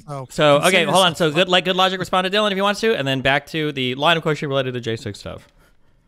It is irrelevant whether or not every person on the planet wanted Shokin gone, whether every person in Washington wanted him gone. The point is that his son, who had zero qualifications and didn't even speak the freaking language, was getting paid millions of dollars by some of the most corrupt people on the planet. And the only possible explanation for that is, and this is what the left claims, is that they were buying the brand name, the Biden brand name. The only thing that could possibly mean is that they thought that they were having access to the White House. That's what the Biden brand name means. That's the only thing could possibly And they were wrong. And they may have been wrong. They may have been wrong. But I'm not done yet. You do your whole stupid childish like and think that means you win an argument. No, I'm with you. My point is this: that when you go out there and help sell that notion, even if it's in Americans' interest, even if the left and right are both on the same side, that Shokin has to go. He's terrible. The fact is that he is selling. He didn't do that. These corrupt people, yes, he did. The idea. Joe Biden did that? Who cares? Okay, let him finish. We're not talking about Hunter for the rest of the time. Let Good Logic finish. Stop sniping each other. Helping his son sell the notion that if you give money to Hunter, that your wishes are what are going to dictate what Washington does. You should never call his son. You know what? You're right. In the middle of 20 times. Never call your son. shut up. What a stupid thing to say, never call your son. You're trying to make it as if calling his son in the middle of a board meeting is something normal people do. That's something that's just so standard. It happens all the time in the business world. No, not in the middle of a freaking business meeting. Yeah, we know the guy is, he also said he doesn't know what business his son is in, and yet he's the vice president of the United States. Of course he can call into any business meeting he fucking wants to. That's a ridiculous perspective, because the only reason that he's calling in there is to help sell that notion. He knows what his son is. You know who's calling who? Is Hunter calling Joe, or is Joe calling to Hunter? Do you know? It happens both ways. That's what Devin gives a fuck. So Devin Archer also said there's absolutely no evidence whatsoever he was involved in any way. What Washington wanted. It doesn't matter what Shokin was perfect. That's Devin Archer's testimony. All of that was lovely, but you didn't at all confront your double standard as to why Trump, you can just dismiss that, while the Shokin case, maybe it's true, maybe it isn't, but the Trump case, now that it's what. Why are you so aggressive about Shokin though, but not aggressive at all about Jared Kushner and the billions? I will address that as well. Okay. Because there are two reasons that the situation with the Bidens are far more sus than the situation with Trump. The far more sus thing is the video of Trump of Biden admitting that he's basically blackmailing Ukraine into doing his bidding. That was the correct thing to do, by the way. Being based. Yeah. I just want to say that was the right thing to do. And the second thing is Hunter selling his qualifications, which were Zippo, non-existent, for millions of dollars. To compare that to, like, well, there's a big business deal where where we saw Jared Kushner get billions of dollars for the sale of property is ludicrous. You're leaving out a lot of information. Okay, wait, can I ask? Wait, can I ask you? Wait, I know, but I just want hold on. Wait, I got two quick things. Because he said this. I know you. Hold on, but he said this over and over again. Okay, you keep saying selling property. What did Kushner get $2 billion for? I think it was property rights on the private. No, wait. Wasn't this just an investment? Wasn't it just money sent to the hedge fund that he runs, or that he's part of? He got $2 billion from the Saudi Sovereign Wealth Fund after the board said we don't want to invest in this because this looks shady, and the Crown Prince overruled them to give the $2 billion. Sure, but hold on, wait, real quick. But the money was not for property, right? Why does it keep being said for property? No. I thought it was an investment fund. Yeah, it was a hedge fund. So when we keep saying it was given for nothing, I don't know why we keep. So he's buying an interest in a hedge fund. Yes, in a hedge fund. That's fine. Out the day also. That's fine. That's fine. Number one. That's fine. Number one. Wait. So it was an investment fund. Number one, not for property. I don't know what that. I apologize. That's okay. That's fine. Your apology accepted. That's fine. I wasn't trying to mislabel or confuse. Okay, that's fine. But you made it sound like he's buying real estate. Yeah, he's buying something. That's correct. And we buy good. You're a lawyer. We buy goods and services, right? Lawyers sell something. It's not a physical thing, but it's a service, right? I hear this said so many times. Why is Hunter Biden on this board? Why is Hunter Biden on this board? Why, blah, blah, blah, blah, blah. Just because you don't have a direct link to the particular business that you're sitting on the board on, things like connections or things like being able to connect you to other people that might be relevant or interesting to you, these are valid reasons why. Yeah, these are valid reasons to throw somebody on a board. Like 100%. I concur. And I concur. And Hunter had the most obvious connection in the world. That's what he sold. And that's okay.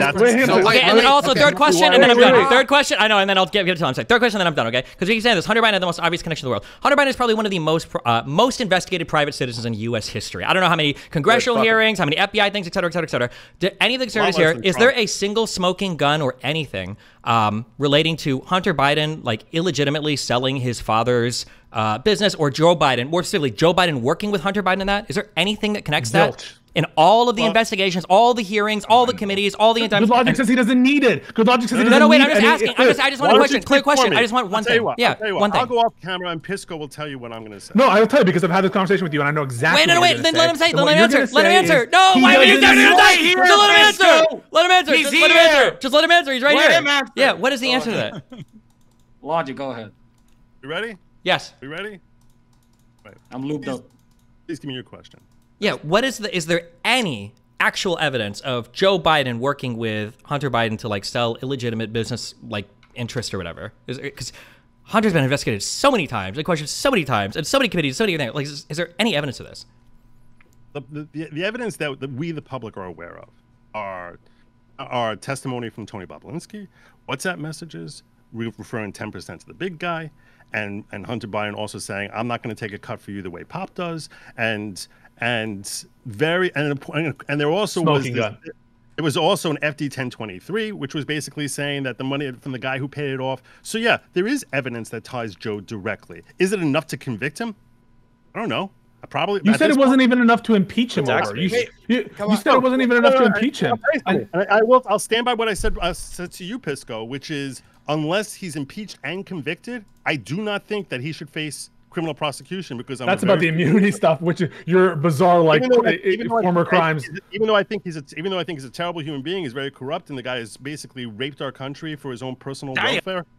Damn. But you're accusing him of treason. Treason is a crime. So he's impeached and convicted. The Constitution precludes him from being able to be charged with any. Let's be clear. Cut you off because I let Destiny keep interrupting me, and I let him go, but I never had to finish my points. All you. So to be clear about the Jared Kushner money, Jared Kushner works in real estate, which is why you probably thought the money went into properties because it's what he's known for.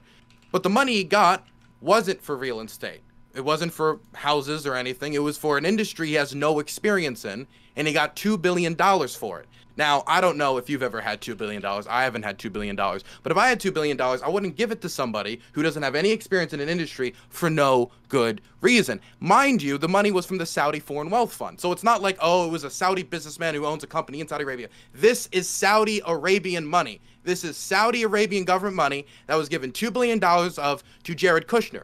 After the board of the Sovereign Wealth Fund looked at Jared Kushner, looked at experience, he said, this is fucking stupid. We shouldn't give him a dime. He's going to piss our money down the drain. And then the Prince of the Saudi Arabia said, no, I'm overruling it. He gets the $2 billion anyway.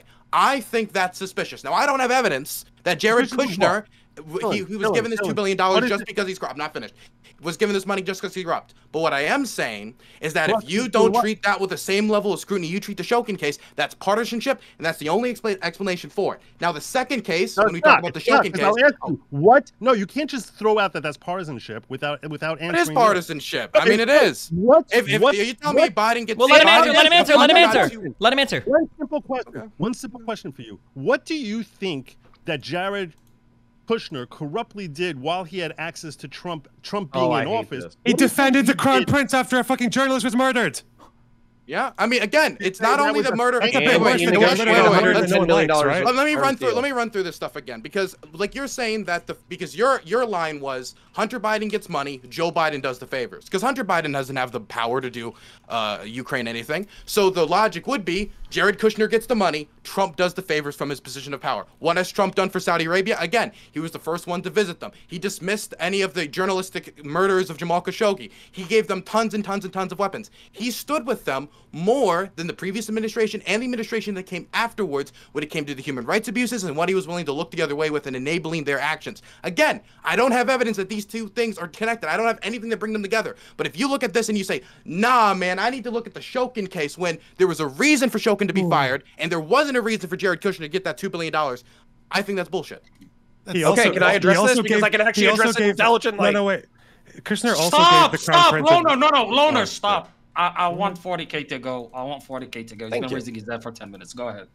Okay, thank you kindly. So, Jared Kushner, I'm talking but specifically about the Abraham Accords and his interviews around the Abraham Accords. He's been criticized for his lack of credentials. He doesn't have the business experience. He doesn't have the negotiation experience or whatever. Just watch the motherfucker talk about the Abraham Accords. Talk about how they got Bahrain. Talk about how they got Oman. Talk about how they got Saudi to the table in order to talk about development in the West Bank, in order to try to incentivize every partner around Israel in order to normalize relations. Even look at what's happening right now where Palestine is getting giga-fucked, and there's no major Arab or Muslim majority country right now that's trying to fuck Israel right now. This is all because of the past 5 to 10 years of negotiation between the United States and the Saudi government. What did Jared Kushner get the Saudis? He got them a $110 billion arms deal that helped them deal with the conflict in Yemen with the Houthis, who are becoming everybody's problem. No. You can say fucking delusion. We could literally go watch a fucking there's not a broader war. Are you giving Kushner responsibility for the fact that it hasn't broken up into a wider war as opposed to the global dynamics between Iran and the Arab states and factors way out of control of Kushner? Pisses me off. Let me tell you what pisses me off about you. Pisses me off about your smug little fucking face is that you can go and read endless articles about how the Abraham Accords were actually one of the crowning achievements of the Trump presidency, and yet you dismiss it as a retarded fucking pipe dream of the fucking you are Trump giving family. him no. I am not. I am first of all. I'm happy Who's with the architect of the Abraham Accords? Which countries? You son of a bitch. Which countries are involved in the Abraham Accords? Do you know? Which Arab countries? Literally just pulled it up. I think it was like Bahrain, Oman, and fucking Saudi didn't sign, but they were still part of the talks. Right. So what you're suggesting is if Kushner hadn't been involved, Bahrain, United Arab Emirates, and Morocco and Sudan would have joined to attack Israel in this conflict with Gaza. Is that what you're suggesting? Motherfucker, exactly but what they're they were probably gearing up to holding do. They're probably holding their people back. Whenever you looked at the conflicts, like in Iraq or Syria, you had presidents and you had prime ministers encouraging people to go there in order to engage in holy jihad. I don't know about you, but all of the media that I've seen coming out of Saudi Arabia is actually challenging Hamas and saying, you fucked up. You brought this on yourself. You would not have seen that 20 years ago. And if you say that you would have seen that 20 years ago, you're fucking lying to my face. Okay, so wait, let me like, can I put out an olive branch here? I want to give Jared Kushner some credit for this, but this also doesn't just go to Jared Kushner. There are other people in the Middle East who have been pushing for this stuff, like Brett McGurk, who's currently trying to find a solution to the Gaza, the Hamas-Israel war that includes Saudi Arabian normalization. So it isn't just Jared Kushner, but I do need to give them some credit. But I do also want to say that that did not come with sacrifices, like us removing our recognition of the people of Western Sahara for them to have independence, to get Morocco to recognize Israel. We also had to give up some things, including respect for human rights and international law, in order to achieve that. And I don't think that was necessary. Okay, well, pragmatism over fucking idealism. And then, okay, what I want to say, just because I want to extend an olive branch to my fucking lefty friends over here, is he got a $2 billion investment in his hedge fund, probably because he helped negotiate a $110 billion arms deal to Saudi Arabia in order to help them with the fucking Houthis, okay? I'm not saying it. But what I am saying is that it's wildly inappropriate for Jared Kushner to do the good that he did and then receive a $2 billion payout from the Saudi government. It's also wildly inappropriate for the son of the fucking vice president and the son of the now sitting president to collect millions of dollars for effectively being a lobbyist for foreign institutions. And y'all don't have shit to say about that. No, we do. Connor,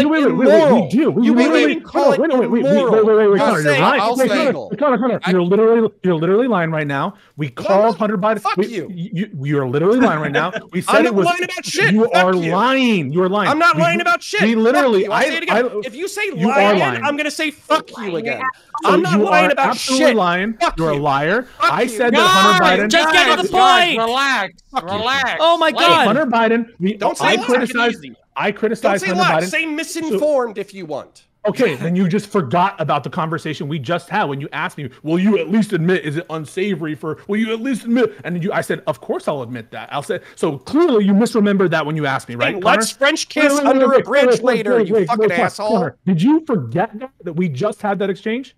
Yes, but you and fucking Destiny you agree. Wait, Connor. So I have post-traumatic stress from you and Destiny gangbanging my asshole for 9 fucking months on this specific topic. Connor, so you agree? Would it be reasonable for me to think that like you were purposely doing that, or do you think that like I should intuit from that you had like the sudden forgetful lapse in memory? Okay. Hold on. No. Okay, no. It's okay. I can concede this. I can concede this. I can concede this. Okay, Pisco. Let's go on. I am emotionally. Hold on. I'll explain it. I'm emotionally traumatized from you and Destiny gangbanging me on Twitter and on stream about Hunter Biden. I'm very happy that you agree with me that it's at least immoral. I still have post-traumatic stress. If you want to get some wine and make out later, I'll ask the wife about it, okay? Wait, I will not defend. My bad. I will not defend because there's an appearance of a conflict of interest that it was even recognized by State Department contemporaneous emails. If you look at the emails that were released in FOIA requests and all that stuff, people are talking about it even then. So I don't agree. It's bad. It was a bad look. It was bad to do it.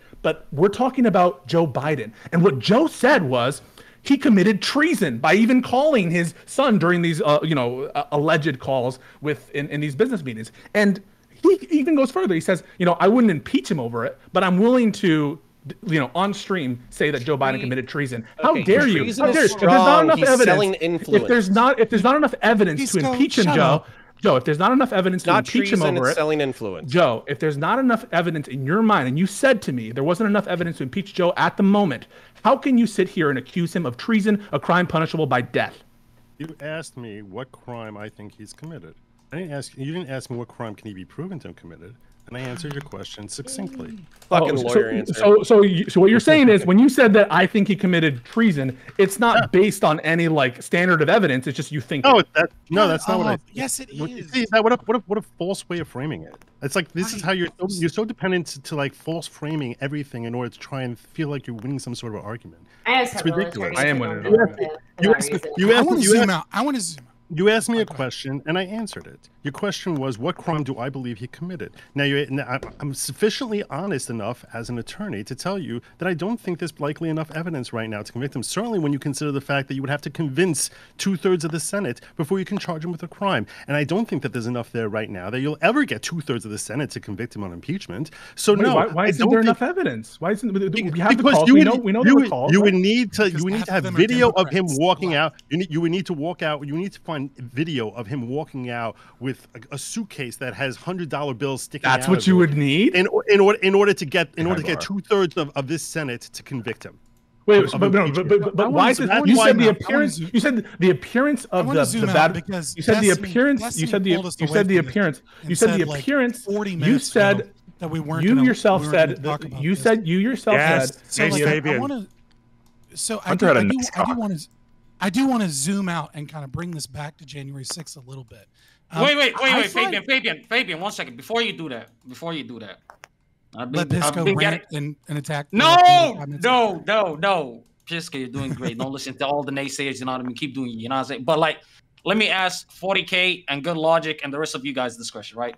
So when it comes to Hunter Biden, do you believe that Hunter Biden is only being investigated due to public pressure? Oh my God! Wait, are we really doing a Hunter Biden? We're really doing a full-on. First of all.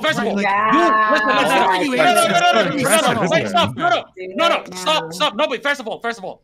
You fucking midget. You don't have the right to fucking bitch about the questions at this fucking point, okay? 4 rounds in, I already told you, hey. Listen, the conversation was good. Here's the issue. Stop. Listen, hold on. This is the issue. This is the issue with like the. Here's the issue with the Hunter Biden stuff. I think this is the frustrating part, okay? And I could be wrong, okay? But I think I speak for every left-leaning person here when I say, do you think it was fair for an investigation into Hillary Clinton's private email server? Was that a fair investigation? I think every left-leaning person would say yes. Is it fair that Hillary Clinton had to answer questions, even on a public committee relating to Benghazi? I think every single person, every left-leaning person here would say yes. Was it fair even to have investigations into Hunter Biden and the stuff related to him and Joe Biden? I think every single person would probably say yes. Even if the launching point was kind of weird. Okay, maybe Radical Coder say no. Okay, I don't care. He's on his own. That's a far left guy. Sure, that's fine. Okay, right. All of us say yes. Okay. When we say, is it fair that even did Merrick Garland appoint a special prosecutor for the Joe Biden classified document shit? Yeah. Okay. Even that. Yeah. Sure. Fine. Okay. Get to the fucking point. Shut the fuck up. I'm doing this just so we can skip all the Hunter Biden shit. Okay. We're not going to skip it because we are going to skip it. We're all going to skip it. No, we don't. We're not going to skip it. No, we're not going to skip it because you said all the left-wing people. Hold on. I don't give a fuck. I'm saying that all. Okay. Thank you. I'm saying we all agree with that. But then as soon as you say something like, do you think that there were probably legitimate questions asked about Trump's campaign about like Russia collusion? It's like game over. Is there any conservative here that believes that was an okay investigation?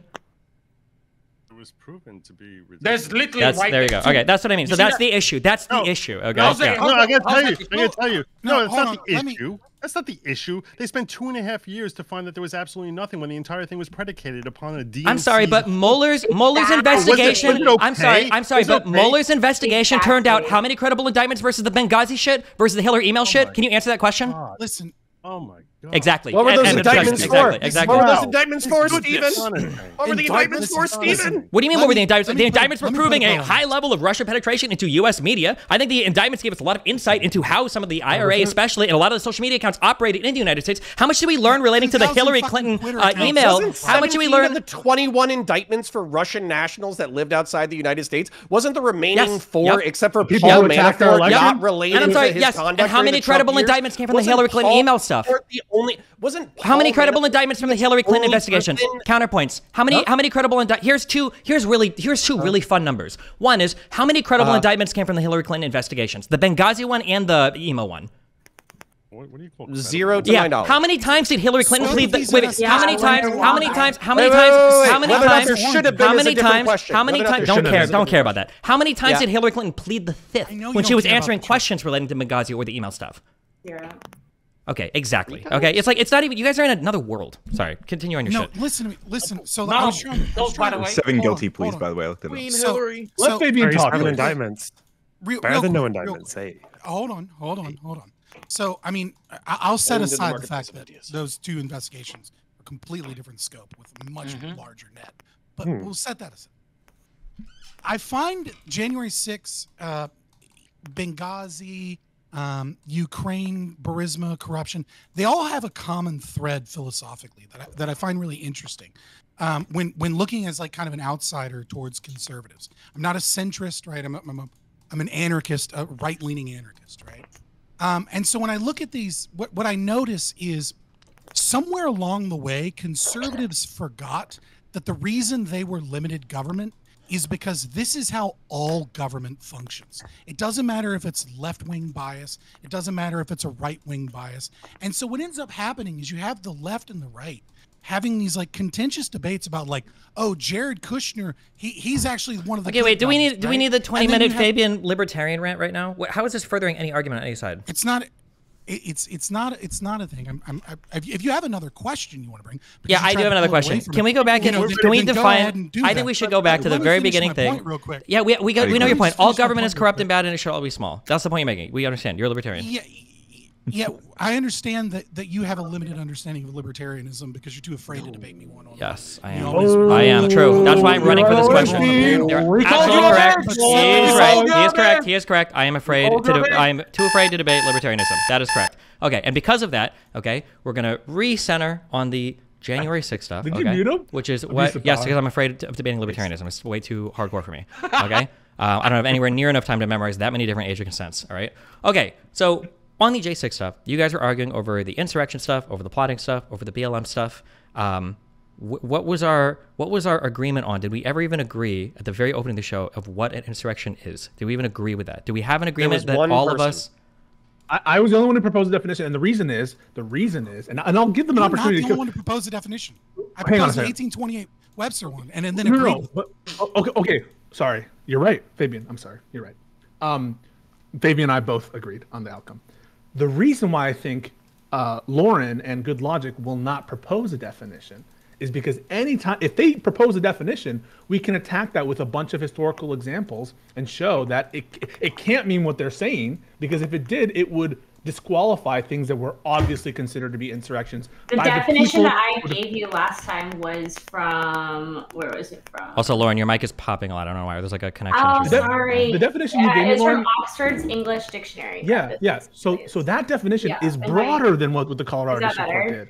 But yeah, it's from Oxford's English Dictionary. Yeah, that definition that you gave us was broader than what the Colorado court used, right? So no, if you're using, yes, it was.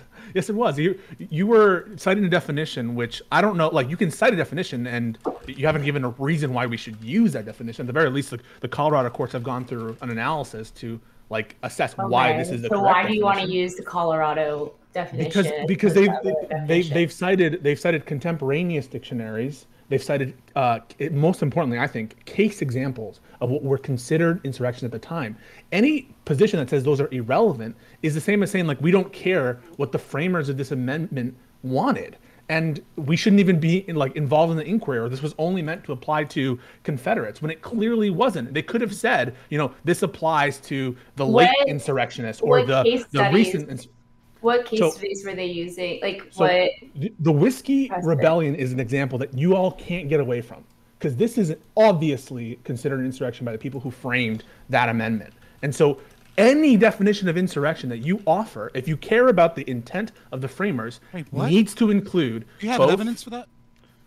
Yes, of course. You have evidence that when they use the term insurrection, it was referred to as an insurrection. It was referred to as an insurrection. Some people called it insurrection. It was known at the time. It was absolutely, there was no debate over whether it wasn't. It was the most prominent example of an insurrection at the time, because George Washington himself had to put it down. At the time, the most prominent example would be the Civil War, because pre-Civil War.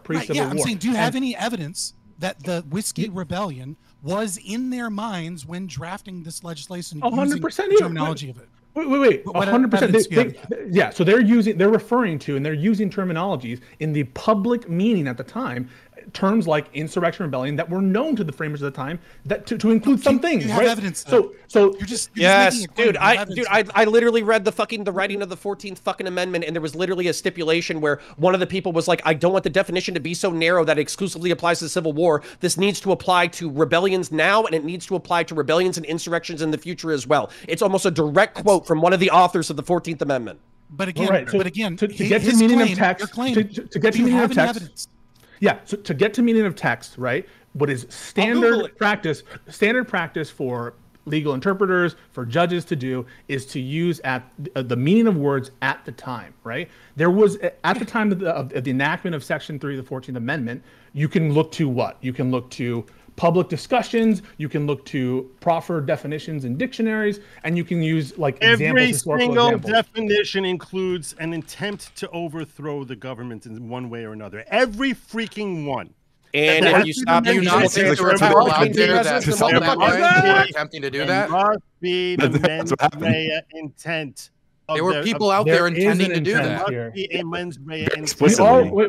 was at least one person who intended to do that. Here's the thing, though. At least one we all agreed on. If 1% of a crowd has an intent that the rest doesn't have, to broadly refer to the entire thing as an insurrection. Let's charge that 1%. But wait, can I ask a question about that? Wait, no. Like, a bunch of fucking useful idiots joined them. Like what? That's purposefully being thrown out for an agenda of trying to label the entire swath of everyone on the right as wait. I don't know. What percentage of the people voting have the Andrea? Too broad here. If we both acknowledge though, wait. If we both acknowledge that at least 1% of that crowd engage in violence, no, that's not what most of the people meant. In an insurrection, then how could we not say, for example, then 99% didn't engage in insurrection, but there was an insurrection amongst the 1%. That was an insurrection. Exactly, 100%. Dylan's right. That seems to be what you're arguing. Of 20 people. Wait, can I ask a question? Can I ask a specific question on this? Wait, can I have a specific question on this? If there is 1,000 people protesting and 100 people out there are rioting, are you not allowed to call it a riot because 900 of the people aren't participating in the riot? This is from the crowd that told us it was all peaceful riots. Hold on, wait, to be clear, to be clear, hold on, wait, to be clear, stop, hold on, wait, stop, hold on. To be clear, when people said mostly peaceful protests, they meant most of the protests were peaceful, not most of a protest was peaceful and some of it was a riot. Right. Actually, I had that question before anything happened. I had the question on what you're touching on right now. When they would say 95% of them are peaceful, I was like, does that mean that every one of them is fine for 95% of the time, and then they turn violent? Does that mean that out of every 100? Of them are crazy violent. It was very unclear. I'm hearing static. Wait, my understanding is that online there was a database. My understanding is online there was a database where you could look at every single. There was like over 1,000 of like the BLM protests or whatever. Lauren, your mic is going crazy, right? There were like over 1,000 of these things, and they went through and they looked at how many people were like charged with like violent offenses or whatever, or for things like criminal breaking shit. What the fuck am I thinking of? Yeah, like breaking shit or violence or whatever, right? And that's how they determine it. But perfect standard. That's perfect standard, Destiny. So what percent? So by the same logic, January 6th. What percentage of the people were charged with insurrection? None of them. Wait. Stop. Wait. No, that's such an easy question. Good logic. So if you've got 1,000 people at a protest, and let's say that it turns into colloquially a riot, let's say that 50 of them are charged with acts of violence, but none of them get charged with rioting, the legal charge of riot. Would you say then that wasn't a riot if the actual rioting charge wasn't levied at any of the people that were arrested for it? Depends on the nature of who's charging. Okay, hold on. Wait. Wait. Just very narrow. That's great. That's a great answer. No, that's a fine answer. And I think even Pisco, for as much as he laughed, he would agree with you. That it probably does depend, sure. But what we can say is... No, I would not agree with that. Okay, I don't care. That's fine. Don't care. No. Just a very narrow thing, okay? So you agree then that whether you charge them with a riot or not probably isn't really relevant to what we would consider it to be a riot or not, right? Like, if there's a bunch of people and there's shit getting broken, bricks are thrown, buildings are being burned down, we would probably say, even if I looked at that and I said like, oh my God, like what a riot. You wouldn't come up to me and go, oh really? Was a single person actually charged with the crime riot? And I go, well, look at these, like 100 people got charged with it. You laugh at the leftists. You would say, exactly. The reason that I raised this over an hour ago is because what we saw flow from January 6th is that the DOJ went after every single person as hard as possible. And despite the fact... despite the fact that they went as hard as possible, they still recognize that there is insufficient activity for this to be labeled a charge of insurrection against any single one of them. The first person who reportedly is insurrection. Wait. So that's why we come back to now. Insurrection is a crime in Title 18, but there's no necessary overlap between the statutory elements of insurrection as a crime and insurrection as defined in Section 3, and also there are different burdens and different procedures required for a Section 3 application. Well, no, I'm not bullshitting. No, you are, because now you're talking about now you're talking about Section 3 of the 14th Amendment, as opposed to was anyone charged under 2383 with actually. You're the one who's equivocating. You're the one who's conflating terms. What we're talking about. I'm asking you. You want to label an insurrection? Why the hell were none of them charged with? Not one of them charged with insurrection. So because it's not politically expedient to do so. After not responding to the response. So there is no connection. The response was, if you have 50 people in the crowd, this was Destiny's example, 50 people in the crowd out of 1,000, and they're going out and they're smashing windows, smashing things like rah socialism or whatever they want, and they smash and we look at that, we would all say that's a riot, but none of them get charged with rioting. They may be charged with trespassing, they may be charged with smashing. They can't get them on rioting. Does that mean a riot didn't occur? Or they don't charge them because they don't charge them because.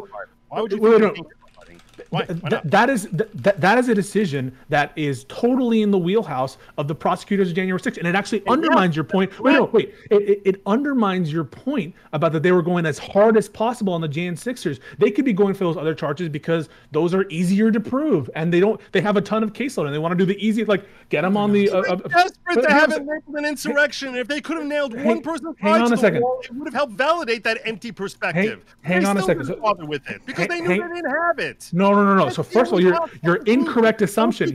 Don't you think? Look how desperate the left is to say insurrection, and yet these same prosecutors who are no less desperate never bothered charging a single person, the most violent person there, who I'll tell you right now should go to jail for their violence. I don't support any violence that was committed by anyone, left or right, at the Capitol. In fact, I don't support violence. Real quick response. Insurrection, no matter how much. Joe, real quick response with January 6th sedition. Huh? Wait, no. People were charged with seditious conspiracy. We're charged with sedition. That is true, and convicted. People were charged with seditious conspiracy with January 6th sedition. Okay, so therefore now you're switching. So I'm using your logic against you. No. So now you're basically admitting it's not insurrection, but it was sedition. I'm not admitting that. I'm using your logic. Why are you trying to answer the question, Joe? Joe, answer the question. I know. You're going to do anything to avoid it. I will not answer a question. I know you won't. I'm not going to. I know you won't. It was both sedition and it was insurrection. I don't accept your framing. Wait, that is false framing. If you just say I have the whole answer that you refuse to embrace. Yo, both of you, stop fucking talking over each other. Holy shit. Karantos, make him answer. Make him answer. So you invited lawyers. Joe, if you have a question for me, I'll answer first. In fact, my response is I do not base my designation of this as an insurrection or sedition based on the particular charges under Title 18 that are being brought by the DOJ. However, your logic was, well, if they're not bringing insurrection charges, it can't be an insurrection. So I put that back at you and said, so you would agree January 6th was the sedition, wouldn't you? No. Okay, let him answer. The reason that's an inaccurate framing by you is because they can make up and charge him with anything they wanted to, and they could probably, if you're in the right jurisdiction, they could probably get a conviction against anything. I'll tell you right now, when we were assessing, I don't want to branch into this right now. When we were assessing the federal charges against Trump, I told you what did I clearly express to you? I said the one he's probably most likely committed out of all the 91 charges was what happened in Florida, that he probably committed obstruction under technical reading. Let's talk about what we're here to talk about. And yet, the reason I'm bringing this up is this. I said, and yet I told you, I think that's where he's safest, because in that jurisdiction, they will never get a conviction against him. Because when you talk about what's a conviction, you have to look at the jury pool there and whether or not there's any chance that they're actually going to they'll be successful in getting conviction. Good logic. There's any chance of acquittal. It's very simple. It's very simple.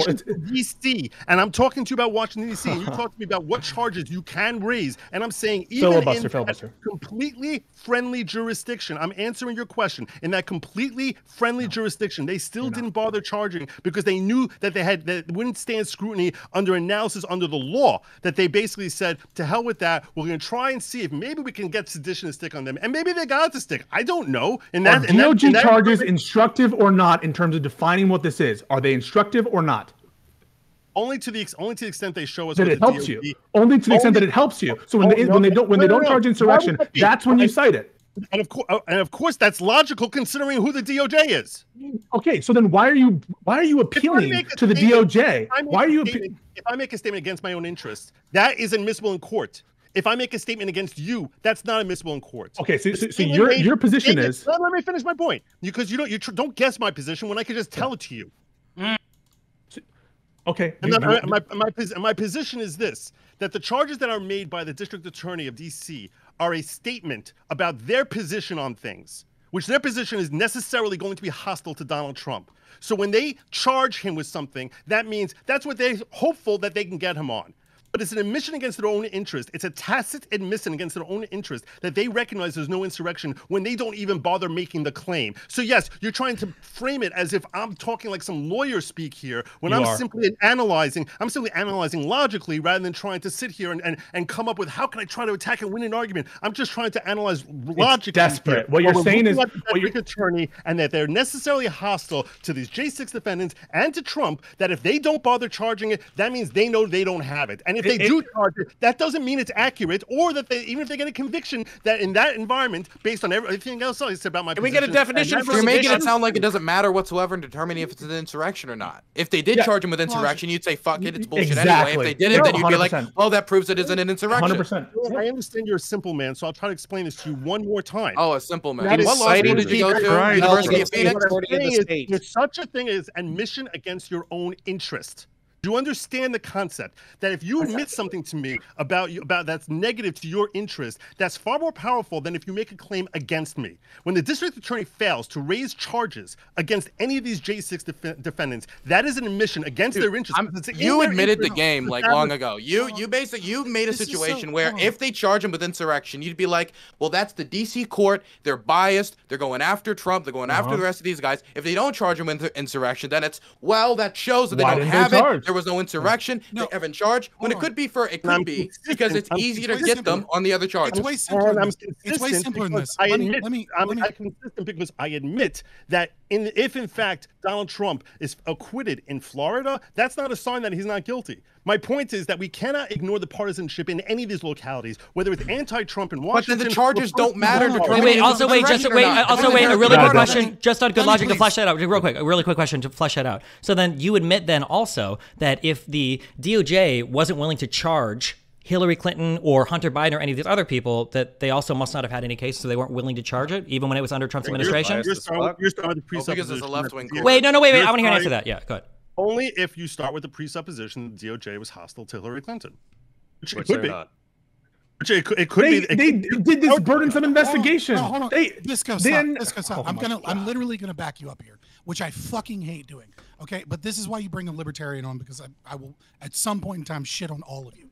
And the thing is that like it only takes one case for them to lose, where they charge someone with insurrection because the defense had a good enough case to prove that like it was too vague or that this wasn't appropriate, et cetera, et cetera.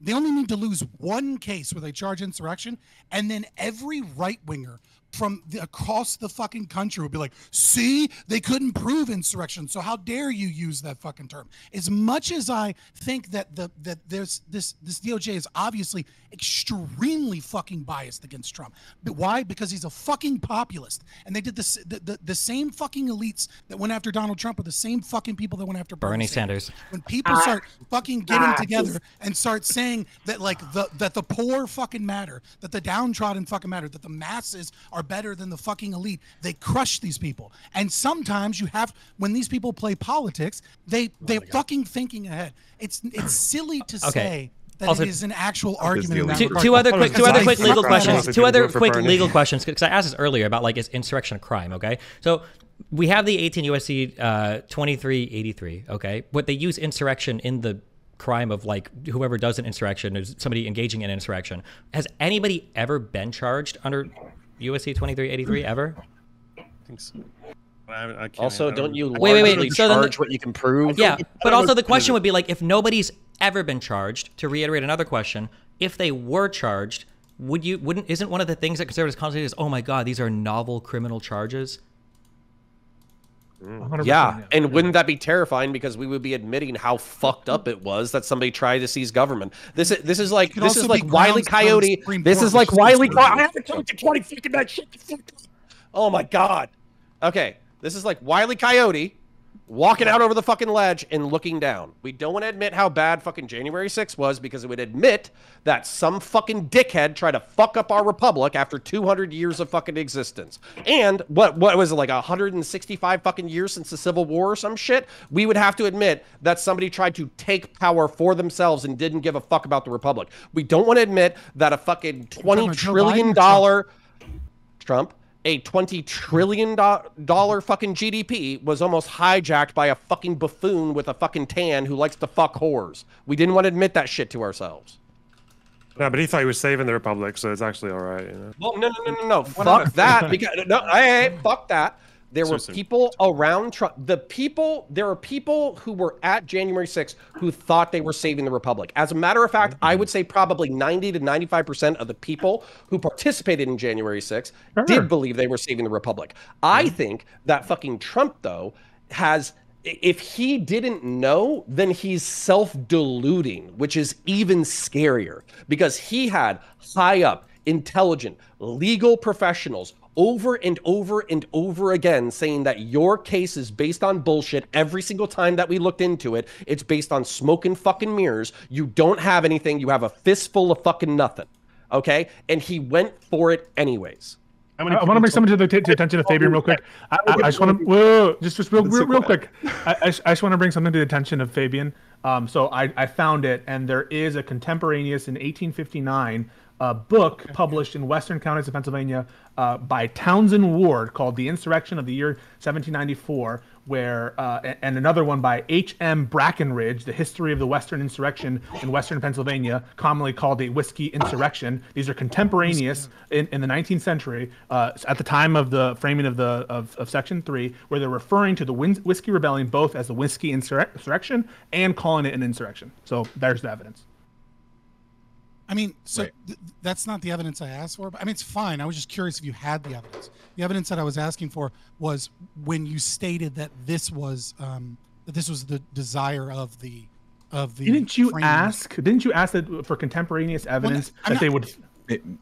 Look, I was just gonna say real quick. Asking that the word oh my God, radical quoter! Let him go. I was supposed to say one thing. I'm gonna speak finally. There we go. Wow. Go, please. As Good Logic put it, a simple man. And it just seems like on his face, like looking at the situation, looking at like I don't know all the legal banter about whether or not it counts as an insurrection, whether or not we need people charged as an insurrection, like all this stuff. Like I don't know. I don't know if I care about any of that. It just seems like pretty obvious that like a lot of people there thought that they were overturning the results of an election, whether or not they agreed it was free and fair. It seems like they were specifically trying to do that. It seems like they were specifically egged on to do that by Donald Trump, who was lying about like that he won the election. It just seems like all of those things alone like paint like to me just a normie dude, like it seems pretty obvious that like if insurrection fucking means anything, like that's at least an attempted one. In like I don't know. Radical. So this is a very quick question. Very easy question.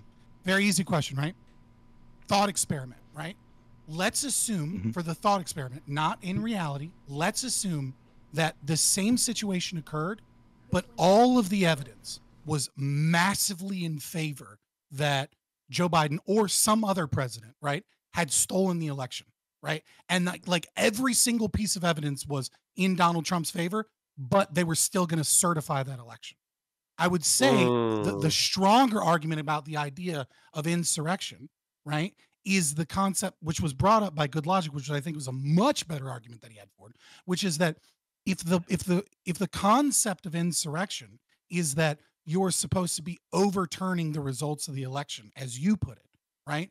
Well, if in the thought experiment, it is 100% a stolen election in the thought experiment, right? Not in reality, air quotes, right? It's a good example. And they're only marching for the appropriate legal processes to occur to make sure that the election isn't stolen. Does it then become it's a justified insurrection? It's just like the American Revolution. It's a justified insurrection. It's a morally justified insurrection. But just like the American Revolution was justified, it would still be an insurrection. Like so when a Republican, so when a Democrat gets up in 2016 and says we shouldn't certify those votes, by your definition, oh my God, I'll tell you why. Because insurrection requires force alone is not an insurrection. No, he specifically said that if they think that if they're working within legal means to try to stop the transfer of power, that's what he's specifically. Insurrection requires force or threat of force.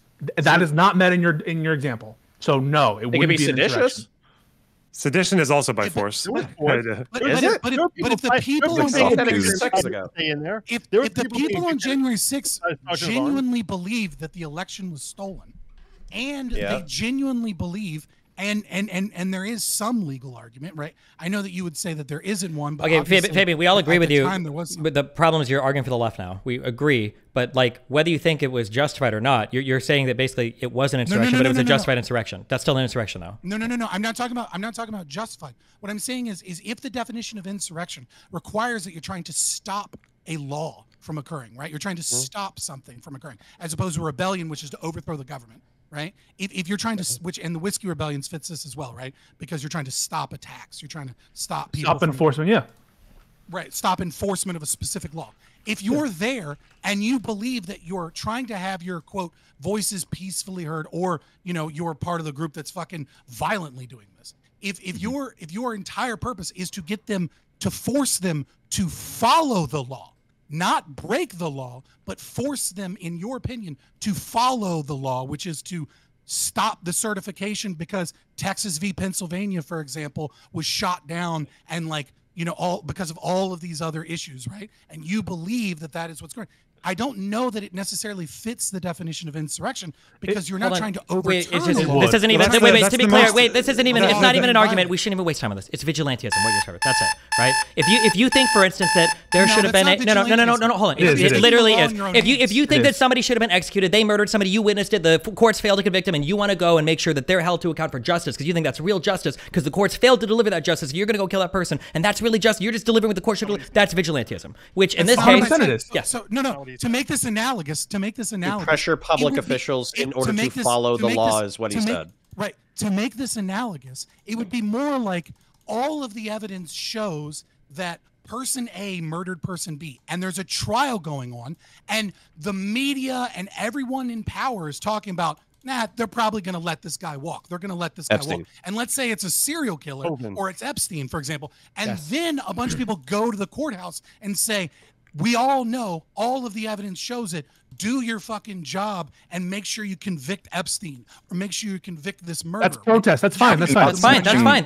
And then 2% of the people try to break into the courthouse and kill judges. Yeah, they're trying to lynch. That's a lynching. That's an attempted lynching, and we don't allow that. Yeah. I mean, I'm on the pro-insurrection. I'm just trying to be fair to the argument. No. But if there's like an unjust law, then that's the idea. That's like the American tradition. You break an unjust law. It's not about an unjust law. It's not about an unjust law. It's about enforcing the law as it should be. Their protest. Subjective beliefs. No. It's not about subjective beliefs. Everyone thinks that they're justified or legal. Like everyone will come up with an argument for why what they're doing is actually allowed and legal, and it's a citizen's arrest, and it's this or that. Everyone has those. So the definition of insurrection has never depended on one's subjective beliefs about the propriety, legality, formalities of the action they're doing. As I said before, and there's no response to this. The Civil War insurrectionists thought what they were doing was legal. They thought what they were doing was a defense of their country, their state. Fabian, I want to come your way. Why do you pretend there's no response when I gave you a response? I gave you a response. Wait, what is the response? Let him state it again. What is the response? Restate the response. They were clearly engaging in what was obviously illegal activity when they fired on Fort Sumter. They did not think so. They had legal justifications for it. Well, you keep coming back to that word, justification, meaning they're doing something that otherwise you keep moving it into. No. Their subjective belief at the time they're doing it is that what they're doing is legal and justified. You can keep making the same empty argument. You keep trying to push it into another place. My point is you're calling it that their justification, and the point that I'm making and that Fabian was making is that this is not a justification that we think that something wrong happened and we're justified in what we're doing. You don't understand me. Hold on. Fabian, I want to unkink the stroke that's building in Fabian's brain and come his way a little bit. Okay. So I agree with you that 98% of the people, either through ignorance or whatever, if they believe that they were going to put protest and public pressure on people to follow the law, not break the law, those 98% of people on January 6th did not participate in an insurrection. However, what I'm going to say is that conservatives cope, and they say that the 2% that showed up with body armor, that had zip ties, that talked about hanging people, that broke in past cops with guns, that fucking hit cops in the head with fire extinguishers and flags, they pretend that 2%, There's no way it's 2%. No. They pretend that 2% either The fire extinguisher thing never happened. That is such a bold-faced lie. I'm actually embarrassed for you that you brought that up. That is why? Because I didn't watch. Okay, hold up. I think it did happen. It just wasn't. Lauren, it was different. I parasocially love you, but I'm just going to ask you an important question. When I watched an insurrectionist grab a door and intentionally close it on a cop's head and shoulder, or when I watched, when I watched another series of January 6ers beat someone in the head with metal flagpoles. Is that substantively? Is that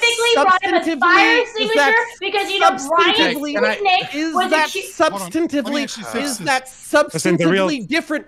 As a matter of fact, I'll ask you as a lawyer, I'll appeal to your expertise. Is that substantively different in charging?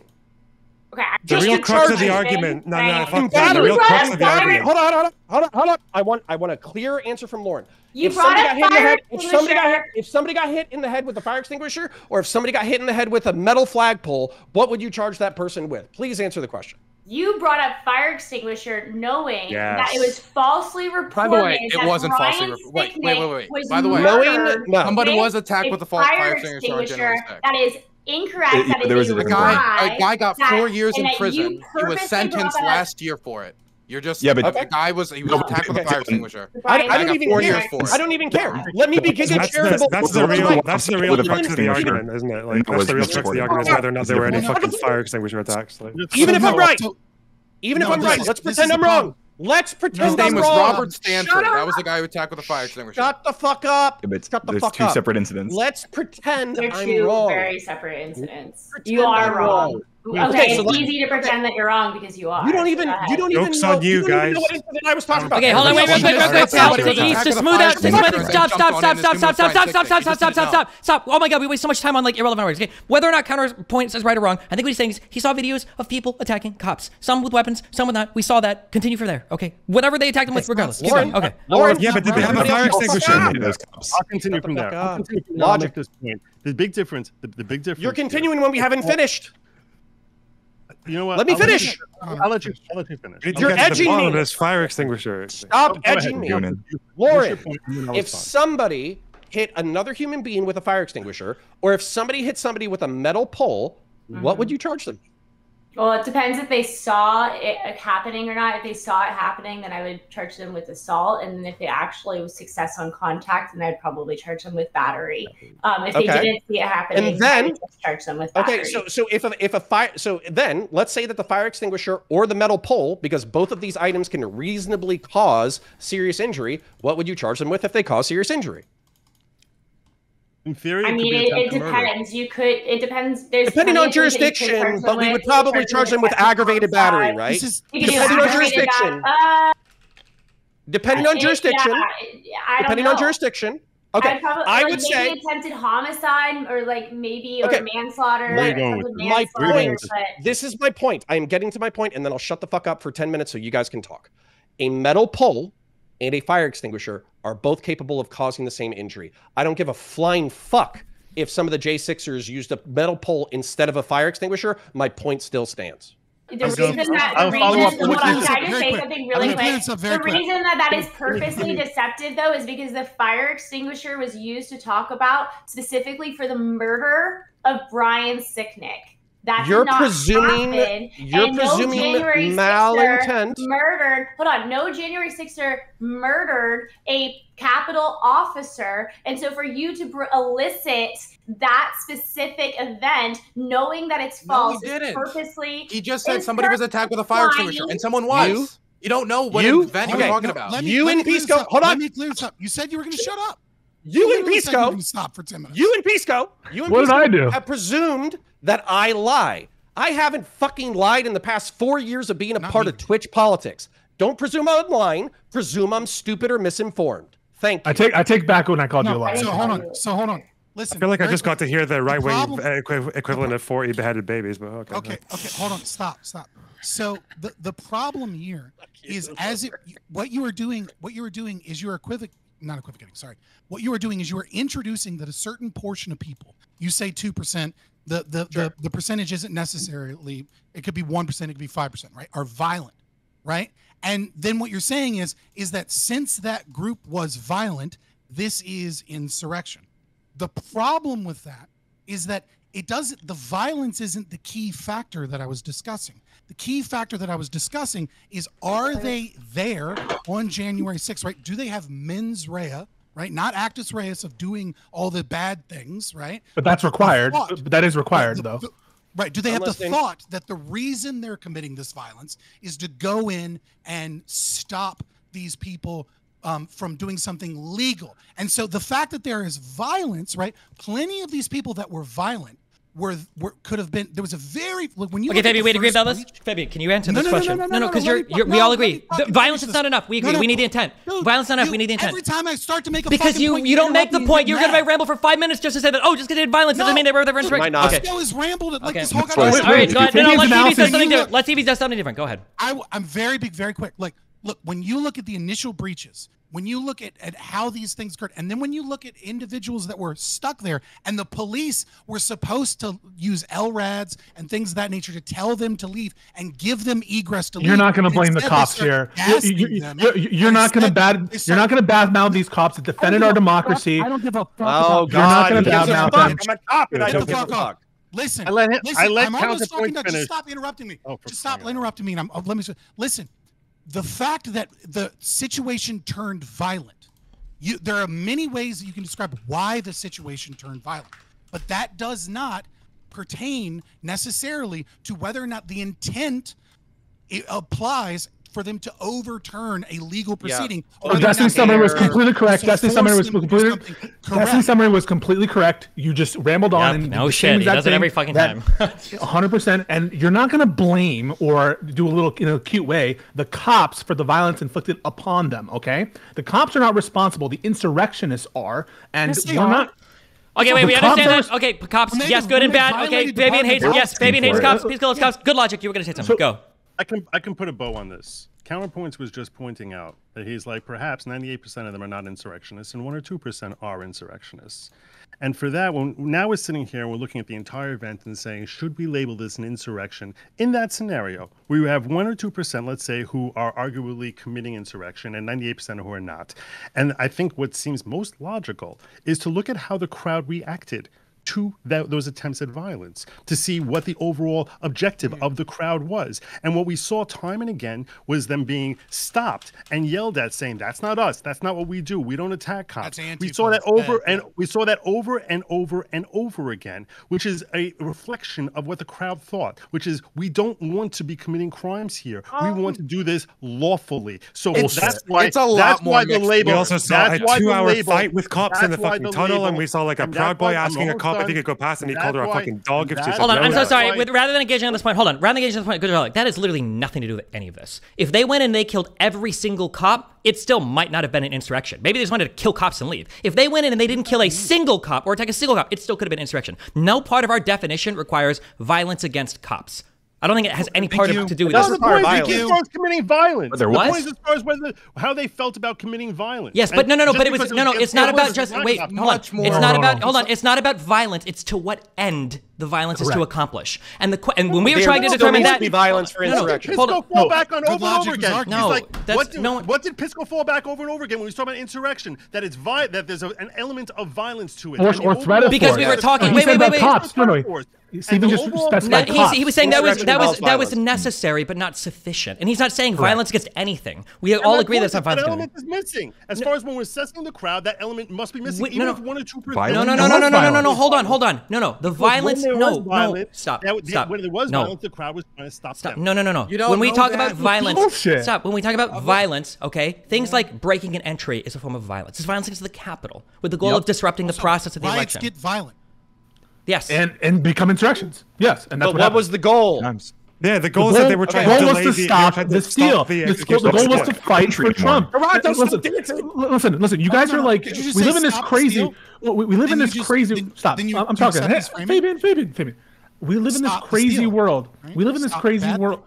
Hang on a second. I never have been part of the diluted opinion of Good Logic that a subjective belief about the lawfulness or propriety of what's going on somehow is an excuse. Whatever your framework is bullshit.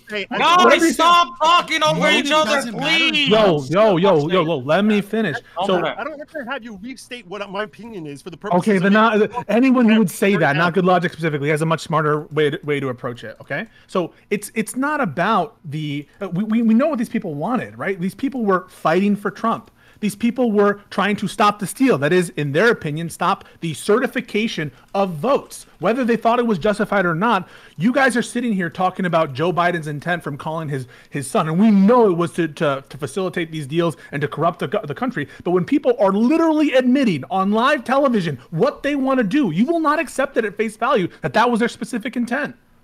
And I want to add to this, the 95% or the 98%, whatever number that we want to lie on, they are basing their actions on a false belief that is intentionally planted by the sowers of the violence. So the people know, they know that they're full of shit, and yet they're choosing to actively say it. Logic. Please challenge me on this. Tell me that Trump didn't know or should have known that he was going to lose these appeals if it got kicked back to the states. Please tell me that. I would love to hear it. Which appeals?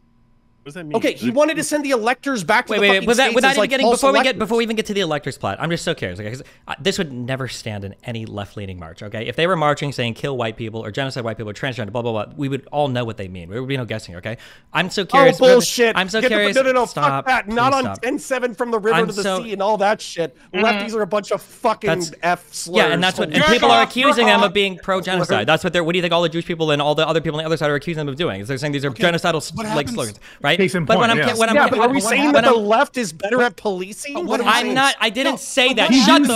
No, stop. I'm saying that politically, if this was another group of people, okay, if it was a group of black people marching, making a chant like this, right? Go home or go back to Europe or whatever. At the whitey, we tell you, okay, we obviously know what their intent is, right? So I'm curious when you have a crowd full of people and they're chanting things like 1776, hang Mike Pence, stop the steal. Okay, we all agree that 1776. We all agree that 1776. How did the crowd react? They broke into the Capitol. Hold on. They broke into the Capitol. Hold on. Stop. One person started screaming "Fed," baked Alaska, and he literally ran into the building. So that's the worst example ever you could use. Okay. Number one. Number two. When you say how did the crowd? You say how did the crowd? We're not talking about. We're not talking about Ray Epps. We're talking about the day. Number two. Listen. There were not 100,000 people went in the Capitol because of Ray Epps. Not a single person cited Ray Epps as the reason they went into the building. Okay. So the question is when the people were chanting 1776, when they were chanting "Hang Mike Pence," when they were saying "Stop the steal," what is the goal of this? What is the goal of that? To stop the political process. What is the goal? 100%. Anyone who denies that. No, wait. I want them to answer. I want the answer. What is the goal? The goal is to encourage Mike Pence to show his spine. And perform a coup and to coup the government. Cancel the election. To coup the government. Look at your characterization. You said to show a spine. And I'll tell you something. You asked me what my source is for Mike Pence to do. No, wait. No one cares. Wait, don't do this thing. When you said Mike Pence show a spine, what do you mean Mike Pence show a spine? To do what? For him to recognize the ultimate slate of electors and send it back to the states. The fake for him to overturn the election, right? Sorry, what was your? For him to two people talking. It was for him to overturn the election, right? Let's not overturn the election because he'll be sending it to the states. Send it to the that's bullshit. You don't even know. You don't even know the corrupt legal theories that were being promoted in your honor, since you're, I guess you're MAGA, or I guess you support what Pence was sort of encouraged to do, which is show a spine. They weren't going to send it back to the states. Actually, wait, I'm sorry, Pisco. I appreciate it. Yes, I appreciate that. That's true. Actually, but let's say we forget all that. Wait. Let's say we forget all that. Let's say we forget all that. Okay, they wanted him to send it back. Okay, but he decided not to. The House delegations, which is the states. Yes. Well, no, Republican. It's federal representatives in Congress. Yes. There's no input from the state government. Yes, but also that's. Oh my gosh, what a ridiculous! Why do you have to false frame everything I say when you're trying to twist what I'm saying? When I say send it back to the states, that's I assume it's the states. And not the members of federal Congress. Well, states mean a certain thing, you know? Yeah, well, you seem to be really confused for someone who's an attorney, because when we talk about representatives in Congress, in Congress, that's called the states. When I talk about states, I'm talking about state government and the states, not the representatives of Congress. Well, maybe that's why you shouldn't stop trying to put words in my mouth, because clearly you struggle. I'm using the words. Okay, wait. Also, wait. Hold on. Wait. I'm so sorry. Hold on. When we talk about send them back to the states, we're talking about voting. Nobody is talking about Congress. That's never the case. Not in the constitutional perspective. Yeah. So when you say send it back to the states, Pence was not talking about the 12th Amendment. Sure. No. Wait. Pence was never sending anything back to the states. He was sending it back to Congress. For crying out loud. 12th. Have you looked at the 12th Amendment? Do you remember anything about what was happening in December and January 2020? Yes, we did. Into early 2021. We do remember. Yes. Well, clearly, then you seem to have forgotten that the whole conversation was that there was more states that had a plurality of red seats, and there was an expectation that if neither Biden nor Trump were able to get 270, that it would be sent back to the states, meaning the House of Representatives, the delegates from the House. That's what, and they called it every single time, send it back to the states. They had Plan B, they had Plan C, they had Plan D. Yeah. But the main plan was first. Let them go. Let them go. They're the contestants. Okay, go ahead, Pisco.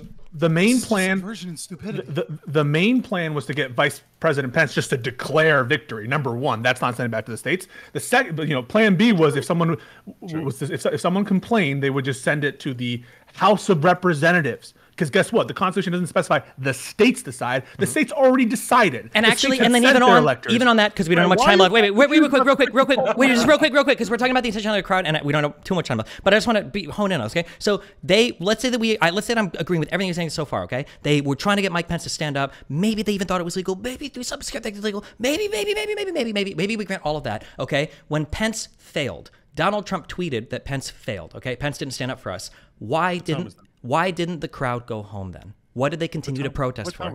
Well, in the Capitol, I'm sure they were unable to get cell service there. Everybody knew. Hold on, stop. Wait, stop. His tweets on a bullhorn. So when the crowd continued to protest, obviously everyone inside the Capitol heard what's going on in a bullhorn, right? That's what's obviously. They were live. Oh my God! Yes, they were literally live streaming. They didn't have a reception. Okay, the crowd continued to protest. The crowd continued to protest. What was the goal after Pence failed? What was the first tweet? What do we think the goal was? 138. The first tweet at 138, which was Fabian, none of these tweets are going to save you. None of these are going to save. These first two tweets do not help. Our Capitol Police and law enforcement are truly on the side of our country. Stay peaceful. That was the very first thing. Please this was after he'd already got. This was after he'd already got reports. Yes, he'd already gotten reports of violence there. The attack had already started. And he didn't ask them to come back and to stop violence. He said, "Stay peaceful." The implication being that you already were peaceful. And here's just okay. I'm sorry. Okay, this is my last thing, and then you guys could debate about this. This is a confusing thing because it's like it doesn't mean there wasn't already violence. Yeah, it's fucking hell. It's like the most. It's the easiest causal chain of events ever. Okay, Donald Trump says. You're looking back as if. With like you're looking back as what you see now after tons and tons of videos. No. Bro, the whole world watched this. It was all live streamed. Donald Trump is on Twitter. We're all watching it on national TV, bro. This was not a secret fucking event. 22 minutes of his speech. You're not going to gaslight us. Okay. I'm not gaslighting you. You're literally gaslighting. You're pretending like this was happening under cover of darkness, like nobody had any idea what was going on. We knew what was happening. This is like very clearly. Okay, Donald Trump was happening under cover of darkness. What I'm saying is that it's chaotic and that nobody really knows all of what we know. Newscasters were crying on the air asking for Trump to say something. Newscasters were on the air crying, saying, "Trump, do something, do something, get on the phone." Trump should have gone on the phone and said, "Hey, can I help out? I know our thing's under attack. Can you do something?" He had a duty. He had a duty to defend the Capitol, and he failed us, and he fucked us over when he was responsible for the defense of our nation, and he did not do what he was supposed to do. And you're sitting here defending it, and you're sitting here blaming Ray Epps. You would have sent it.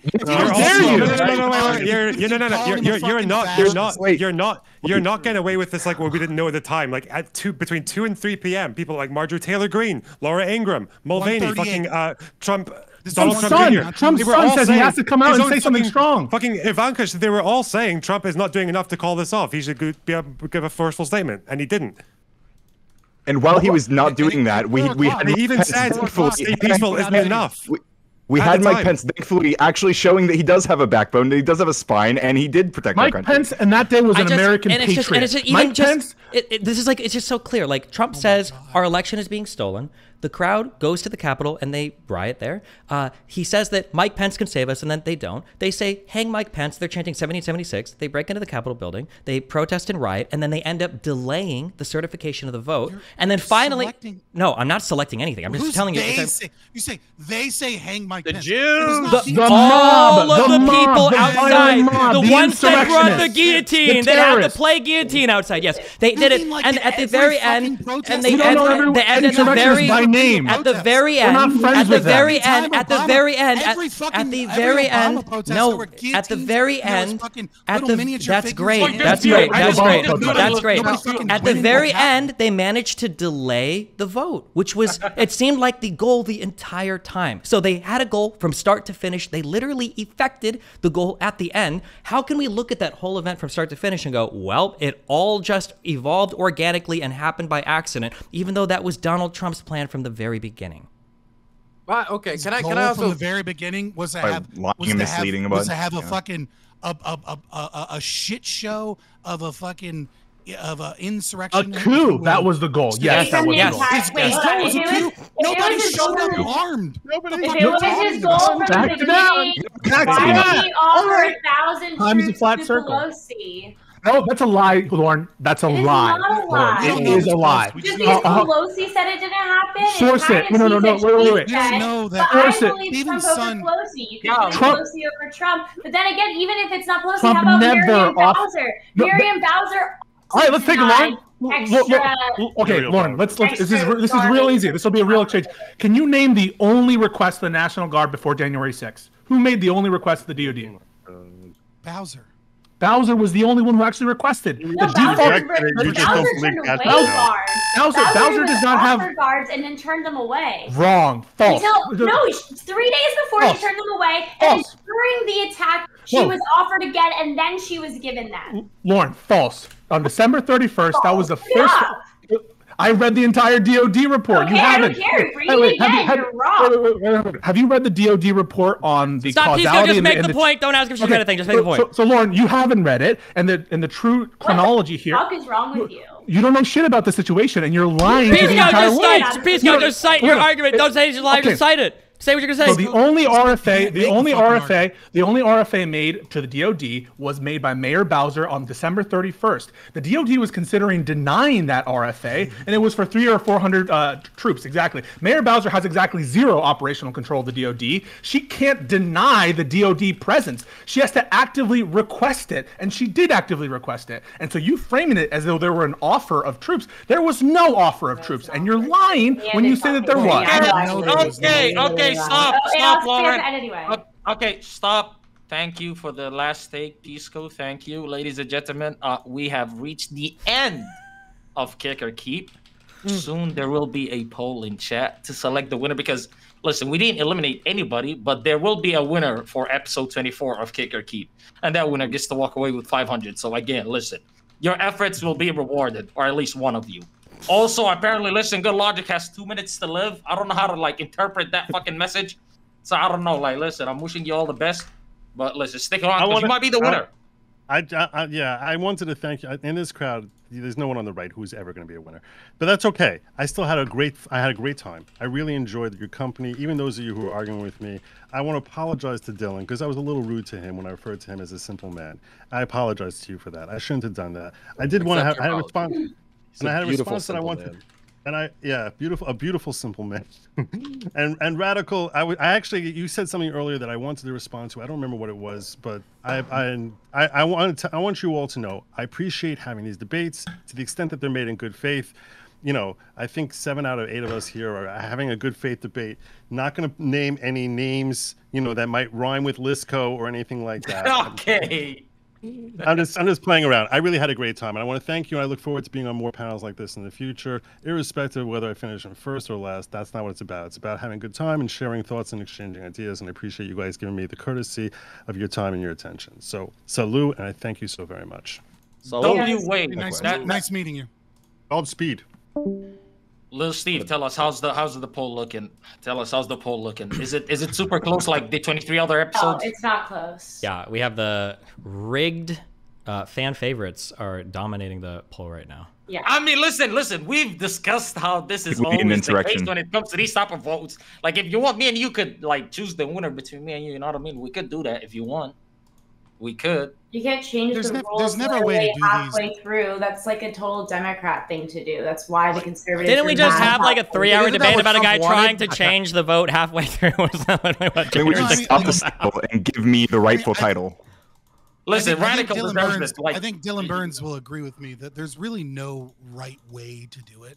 Like, no matter what you do, you're kind of damned if you do, damned if you don't. I mean, the only way that you could really just do what makes you the most money is if you did a vote. Yeah, exactly. I mean, you could do a vote in the beginning and then a vote at the end, and even that'll be rigged. But it'll just come down to a clout contest for most things. And then if you have a panel of judges, everyone will always attack you for being biased, no matter what you do. Honestly, no, Fabian, you're Demon Mama and you know what I mean? You you deserve the W in my end. You know what I mean? Because you won V10, 1v9, 1v all. You know, even the host was coming at you. This host, disgustingly biased. You know what I mean? I'm talking about Lil Steve. He was disgustingly biased. I'm a libertarian. I go against everybody all the time. You're all fucking socialists to me. I think the voting is pretty reflective of who did the best, isn't it? No. Fuck! No. Hell no. You barely watching the stream. What is it? Is it fucking honestly, Lonerbox? you probably are the most researched person here and probably should have won. However, you didn't like. Lauren, I'm not winning, dipshit. I'm not winning. No, I would still won. But you still got second. State your case. No, I said the winner is the most reflective. I'm second because people like me. That's it. No, Pisco won because he's good. Dude, you farmed content on this one. Let's be honest. Okay. I know you're right. If only we'd gone to the bottom of how many fire extinguisher attacks there were, that would have flipped everything, wouldn't it? Yeah, I mean, if you guys had a passionate speech, you might have won. Honestly, if you had a passionate speech towards the end of the show, you know what I mean. You might have swayed the vote to your end. Who knows? But should we call it or like? Should we just but Destiny had to stop me. Yeah, I saw that. Can't let a libertarian say anything. Look, all I care about is being counterpoint. Democratic socialism is fucking retarded. Huh? What? Huh? Listen, I should have won that 9/11. Quality, not quantity. Okay. Are we just gonna be I had like 3 bangers tonight. I should have won. If so, I'm gonna go. So my name's Lauren. Thanks for having me here. Had a great time. I do interviews. I love the law and math. Peace. My name is Connor. I love Counterpoints I love Counterpoints 40K where I do science fiction bullshit. So go ahead and check that shit out. Also, I should have won because I had like 3 fucking solid banging ass fucking memes. Pisco over here, he called me a fucking liar twice. I think I said fuck you like 18 times. I offered to make out with him. I did a 9/11 fucking analogy with Lauren earlier. I did the fucking fire fucking extinguisher bullshit and I didn't lose my cool. I did good memes. You know, the fact that DGG is voting against me is fucking... It's all bullshit because I hate Hunter Biden. So, you know, fuck you guys. Based. W. That's a W. Thank you for coming on. Guys, listen. At this point, clearly, I'm gonna go ahead and announce it. Congratulations, Pisco, for being the winner of episode 24 of Kick or Keep. Guys, don't be sorry. Please clap. Thank you. You deserve that. Congratulations, fucking asshole. Hold on, okay, now everybody else, shout yourself out and skedaddle. You know what I mean? Go ahead, please. One at a time. Shout your socials and all that good stuff before you leave the call. I'll go Unless quickly. you want to stay here or something. Connor, Counterpoints 40K. Go check it out. Science fiction, political philosophy, all that shit is on there. Counterfire's linked down in the description for politics shit. Parasocial love to you and yours. I genuinely love this lineup and all of you here. So thank you. W man's W. Okay. Next person, please. Go ahead. Yeah, I'm Dylan Burns. I'm a war journalist and Twitch streamer. You can find me on Dylan Burns TV on YouTube. That's my main channel. Dylan Burns Live on YouTube. That's where I post my stream content. And I hope everybody keeps an eye out for a documentary I'm going to be releasing, hopefully later this month, following artillerymen as they serve near the front. Hope you all have a good one. Hey, real quick question before you go, Dylan. Are both demonetized right now currently, or is it just the TV one? That's the strange thing. My second channel was the channel that makes most of YouTube rev. That's the one that's been demonetized for 4 months for harassment. But my main channel, which is my passion project for journalism, which actually doesn't make money, that's the one that's still monetized, even though it has war footage. Which one is that? My main channel, Dylan Burns TV. Dylan Burns. Okay, so if you're gonna watch and you don't have the time to watch live streams, make sure you check out that one specifically, and watch some ads. So I can get 5 cents. I appreciate it. Anyway, thank you guys. You guys have a good one. Bye bye. Okay, go ahead. One of you. Yeah, I'm Scott from Fabian Liberty. I'm an anarcho-capitalist. I discuss mostly philosophy and political debates and stuff. You can find me Fabian Liberty pretty much everywhere. And join the Discord or hit me up on Twitter or whatever. I'd love to argue philosophy or talk about that far more than I do politics, actually. Thanks for coming on, man. Take care. Appreciate it. Thank you so much. Okay, Radical Loner, one of you, go ahead, please. I'm Lonerbox. I love fair and free elections and law and order. Hate retarded insurrections. Simple as. Double outro. Radical, go ahead. Yeah.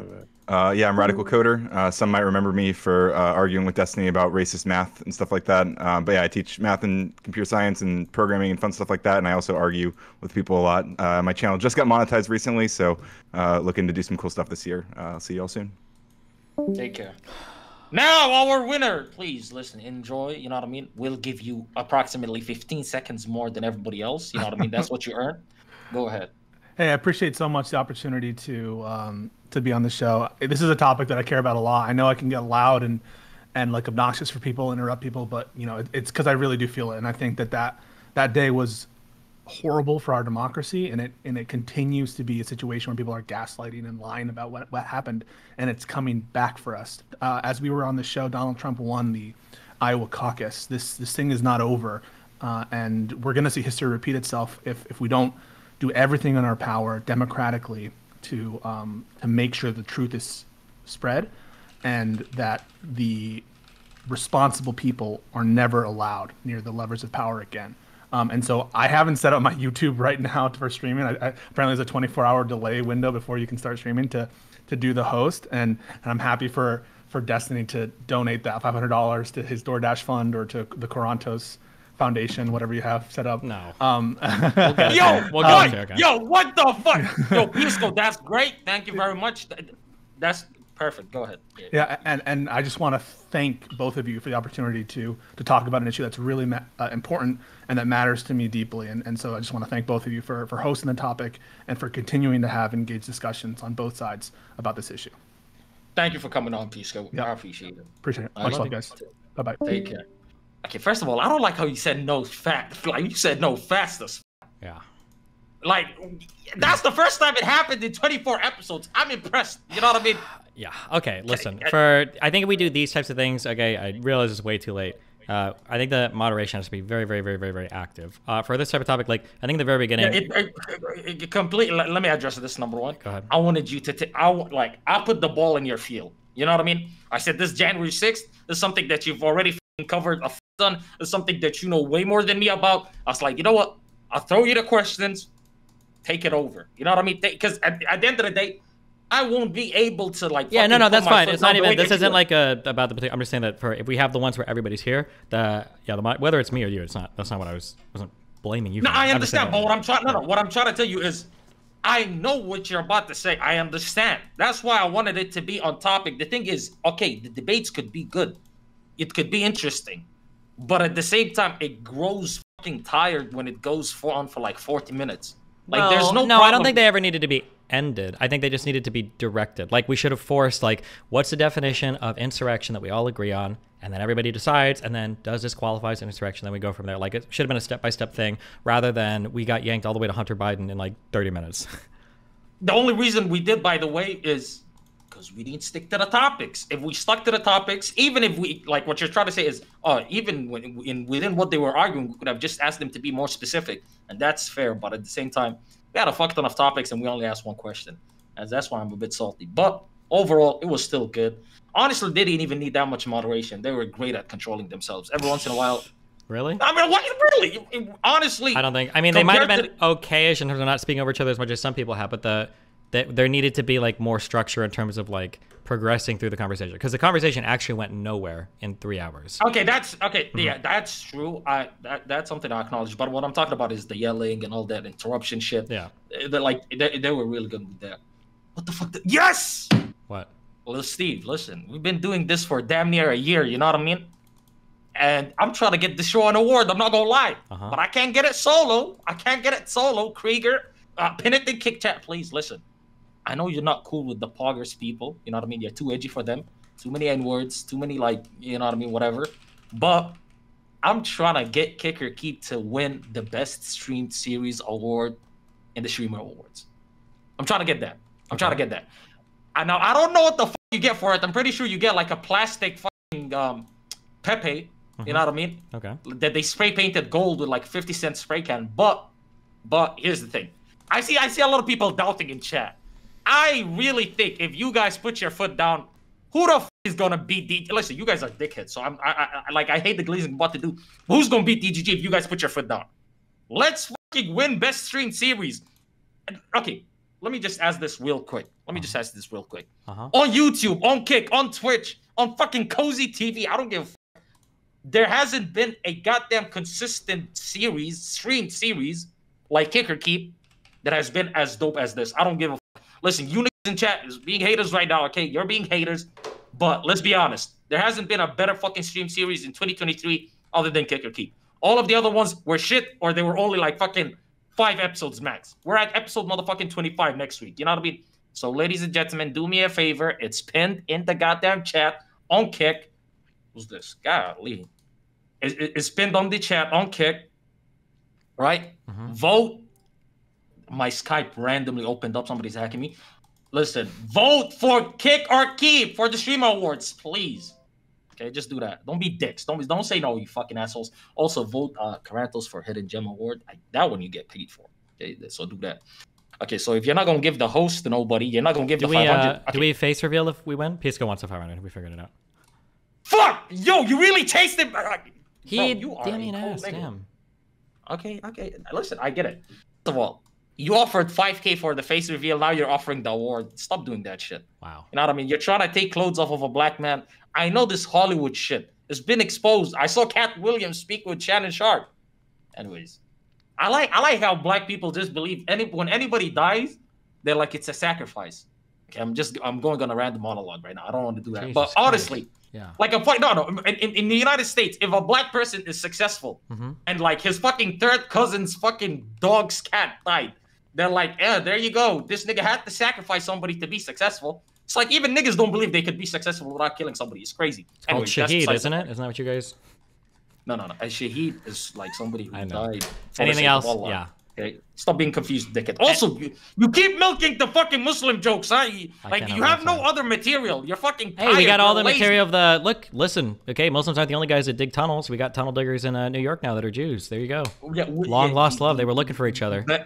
Barely fucking mentioned them. I want to stress how you barely... First of all, you said that it was an expansion for their building.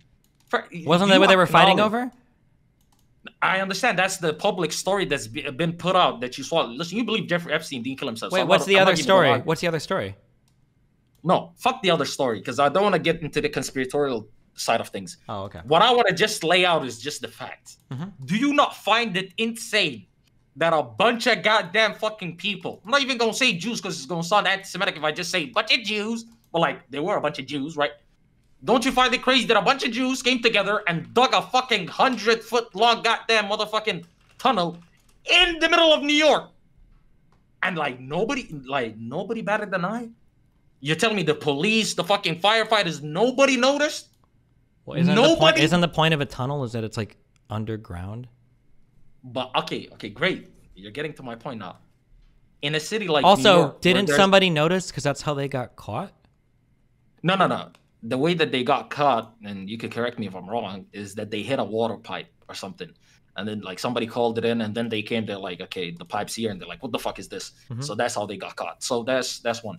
But if you're digging in a place like New York, where there's a billion things underneath the ground, how the fuck were they so good at missing it for that long of a period? Do you get what I'm trying to say? I don't know. Aren't they Jews? Don't they have super intelligence? Isn't that like the whole point of being Jewish? No. The whole point is God chose them. They're lucky. That's it. It's not like there's no that IQ shit. You're getting it from Nicholas Fuentes. Don't do that. That's not real. Do you believe in that shit, by the way? Believe in what? The whole certain Jews are just fucking, their IQ's off the charts. Therefore, they're like genetically, naturally smarter than all other people. I don't know if they're genetically naturally smart. I know their culture, like fucking education, is ultra valued and shit like that, and they probably pushes a lot of them into higher education and selects for education and shit. I would imagine. I don't know how much IQ genetic difference there is. I don't know if that's true or not, but okay. So you don't believe in the whole thing of, it's your genetics that mainly dictates whether you're smart or not. Well, it's a complicated question. Genetics are highly indicative of if you're intelligent or not. But the interesting question that people have is, are the mean differences across groups because of genetic differences across groups? For any individual, genes are highly important in determining intelligence. But are the differences between groups of people because of groups of genes? That's the hard question, right?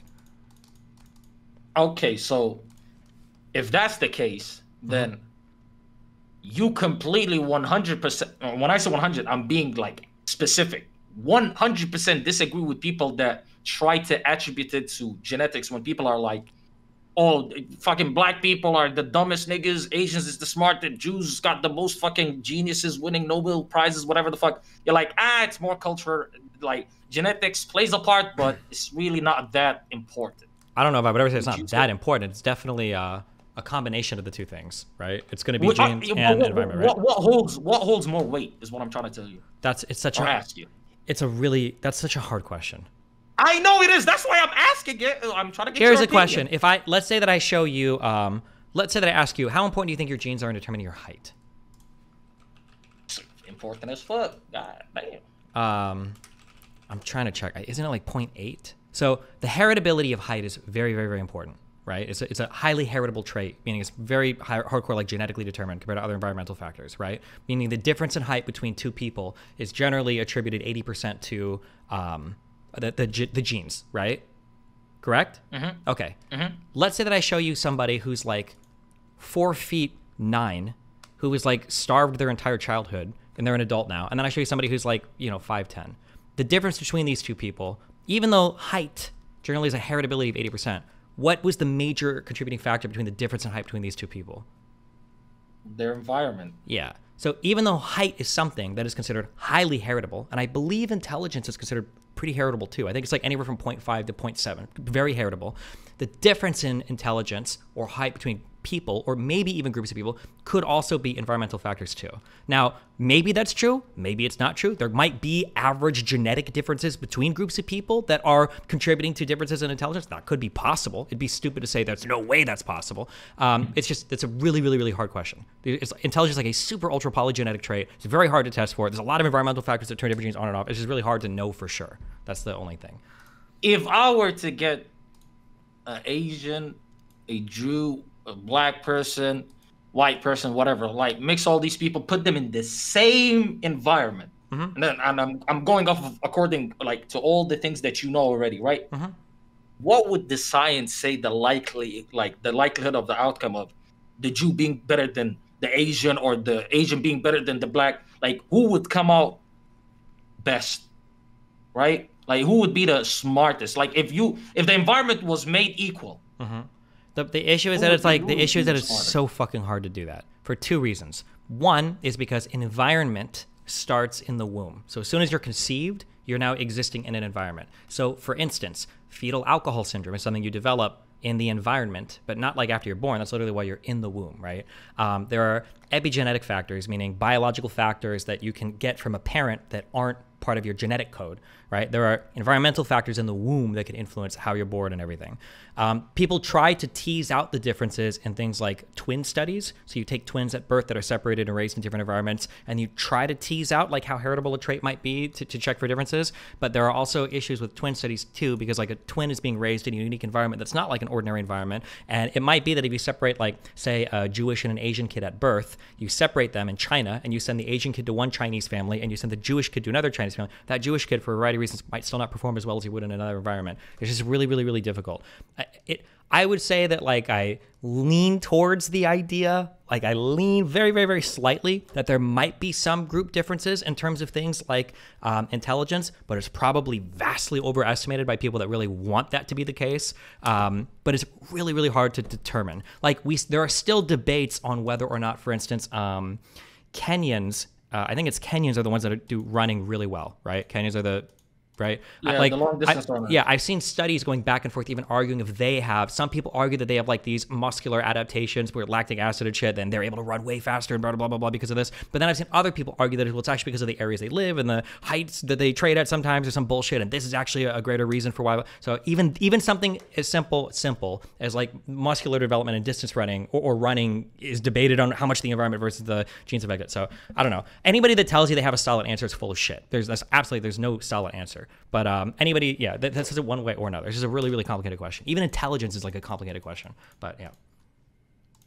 To your physique, I think people have a lot easier time just acknowledging, okay, so these Kenyans, these Ethiopians, in some instances, shout out Mo Farah, in Somalis, right? Mm-hmm. Oh, these people are like, they're born and raised in like fucking highlands. They're like, they live all their lives in fucking areas where oxygen is low, so their lungs get fucking used to breathing in like oxygen that's like way less or whatever the fuck, and their VO2 max is way better, and also they're super skinny. They're like, their legs is long as shit. Their torsos is tiny. So they're like, okay, I see how this guy's fucking body was pretty much created to be long distance runners.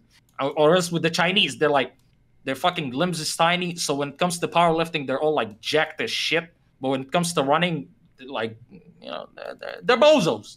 So people could see that. But when it comes to intelligence, that's the struggle. It's hard for people to, I get the whole epigenetic shit where it's like, let's say your father was an athlete or your mother or whatever, like one of them was good with like hand-eye coordination. They played a sport that helped with that shit. And then their son comes out and he's good with that too. That's kind of understandable. But when your father's good at math, right? Mm-hmm. A lot of people find it hard to believe that, okay, wait, so now this fucking kid is just going to be born like a genius in math? You know what I mean? Like, a lot of people find it hard to believe. And then there's some people that are like... what? That like... Because one of your parents was good at a certain like subject, right? That now you're going to be fucking great at it. Okay. Just because it was passed down. Like, how the fuck could that be passed down? That's their first thing. So that's why when it comes to intelligence, a lot of people are like, it's mainly environment. Like, I'd say 90% environment. The problem is that like it's probably not. Like things this is kind of shitty, but like intelligence and IQ is considered like a very highly heritable trait. If you have a very intelligent parent, you're probably going to be a relatively intelligent person. Like there's some regression to the mean or some bullshit or whatever, but for the most part, like people are going to be in the same league as their parent in regards to these traits. Some people will argue against like if IQ is a good measurement. Before you finish that, yeah, is that actually true? Yes. Like that's something we believe inherently. Like we believe like, okay, if your parents are smart, you're just going to be smart too. But is that like actually proven anywhere? Well, like, I mean, it's not, I don't know if it's proven, but the APA believes that, I believe IQ, I think they say, is about 75% heritable, meaning that the difference in IQ between like you and another person, 75% of it is going to be attributed to like your genetics. So the genes from your parents. Yeah. Crazy. Okay.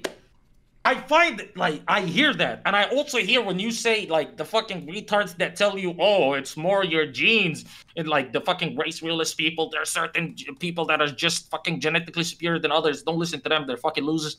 But then you also tell me like bro, 75% of it comes from like your genes. Because like, there's a huge don't difference. You see how it's kind of contradictory? Because there's a huge difference between the question of heritability of a trait versus explaining the difference between two groups as the difference in the heritability of that trait. Like, for instance, like I said before, I could have, let's say we can take a trait like height. Let's say that we actually invent a world where height is 1-to-1 determined. If your parent is 5'10", you're 5'10". If they're 6'0", you're 6'0", every single time, okay? Let's say that height is 1.0, okay? 100% heritability. You can determine it 100%, right? So if I look at every single person, okay, I would say, oh, look at all of these heights of these people. And let's say there was no variance in the whole human population, where we hadn't discovered any variance yet, right? Oh, look, like height is a heritable trait, 1.0. Every child is the same height as every single parent, right? Let's say that I stumble upon a group of people and I see, oh, hold on. This whole group of people, they sit at a very, very low end of a bell curve. All of these people are 5 feet tall. All of them, the men, the women, they're all 5 feet tall. Well, height has a 100% heritability. We can say there's almost no difference from one person to the next because of environment. And then we look at this group of people and it's like, wow, height is basically 1.0 heritability. They're all short. Well, therefore, and it seems like a logical step, but it's not. Therefore, the difference in height between these two groups of people, the two groups of people, must be because of genetic factors. But the reality is if you starve a group of people, malnutrition will influence your height, even though that's not a characteristic that would normally be influenced by the environment like that. But so that's like an example of, yeah. Or like a really good example would be like, yeah, go ahead, sorry, go. We agree then. Because my whole argument is, or maybe we disagree. Environment is the most powerful factor to me. Like, well, environment can be a big inhibiting factor, but the question would be, so obviously this comes with black people, right? So the question is like, are black people less intelligent, broadly speaking, than white people in the United States because of a mean difference in groups of genetics between both people? That's the question. So the issue is people will try to find, because there are, is it a standard deviation in difference? I think maybe 1.5 standard deviations in difference. I think maybe that might be a little high between average IQ of like white people in the U.S. versus black people in the U.S. So the question is this it due to environmental factors, or is this just like the genetic, predisposition of these people to be this intelligent and these people to be that intelligent? So people will try to look for environmental factors to explain it, and then they'll try to test with twin studies and everything. But again, that's like a very difficult thing to tease apart. It's very, very, very challenging to do that. Yeah. Wait, to me, I would assume that the reason why black people have lesser IQ to white people is mainly their environment, mainly their upbringing, the whole fucking thing, right? That's what I would assume. Sure, it could be. Would you say I'm wrong? I would say it's probably not 100% the environment. It could be. Seems unlikely. But if you were to put a percentage on it, and I know this is not like something that's well known. Again, you don't know, I don't know. But if you were to put a percentage on it, what would it be? Okay. This is just the example I always give. I really can't even answer the question. And it sounds like I'm being bad if it's not. But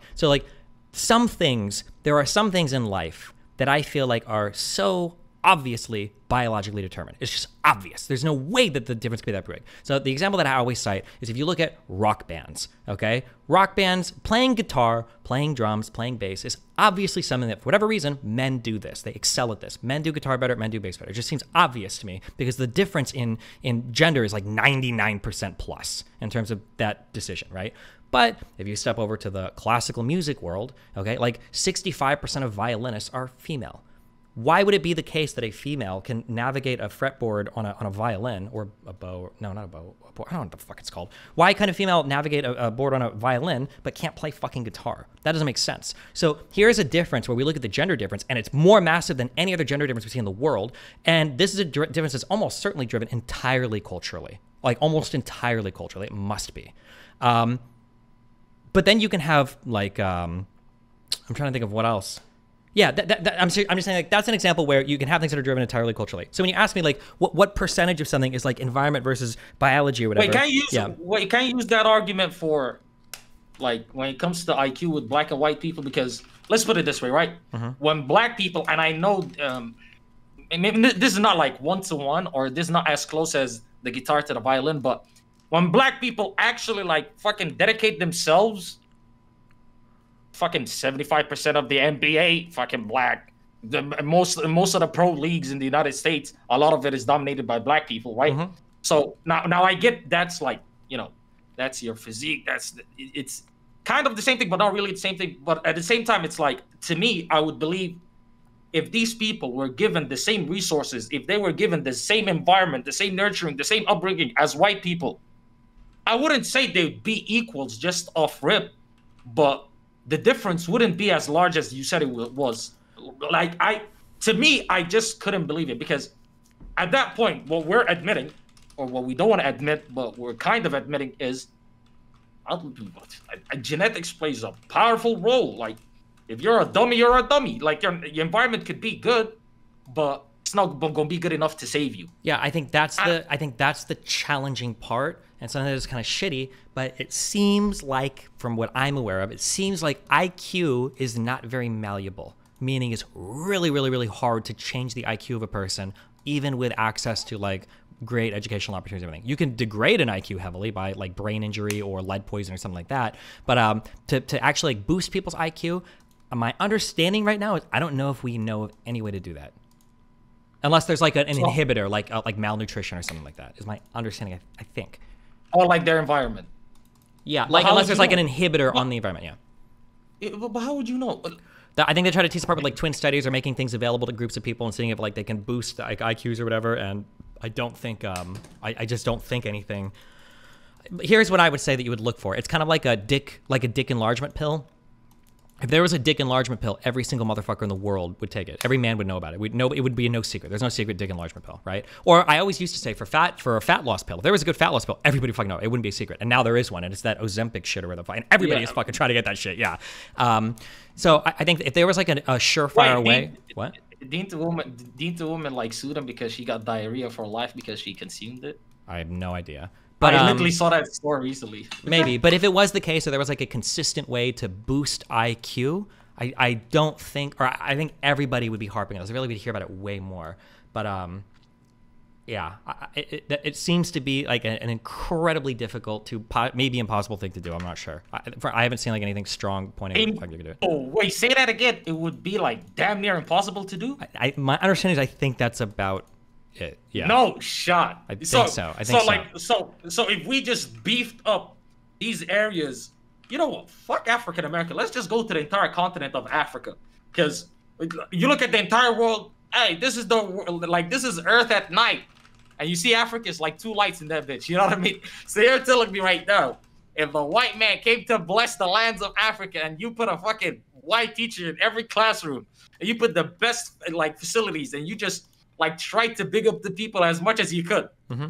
You're telling me they'd still, it would be like somebody that's got stage 4 cancer. It's like, we're going to give you your fucking treatment, it might be, if it is the case that they have no access to any good education and you're removing like inhibitors, then it might help. But like the question is, it would help infinitely. That's what I thought. Correct. But then the question is like, is there like a ceiling on like a mean IQ basically because of like differences in genetics? This has never been proven, never? My understanding is no. Wow. So where the fuck do the race realist people get their like whole theories about a race being inferior or superior? Based the reason why they say one race is inferior to the other is because they'll say that despite like different environments for different types of people, different groups of people like will have roughly similar IQs around the world or some shit, or people in Africa are roughly similar IQ to African Americans or some shit like that. But the problem is the race realist arguments rely on a lot of like crude understanding of science too. Because they'll say things like the Flynn effect isn't real or like dumb shit like that. Could you steelman their argument though, in any way? I mean, the steelman argument is that intelligence has a very high heritability, and that classically we can see that there are certain genetic clusters of people or haplogroups of people that seem to consistently have high G or high IQ scores that measure G.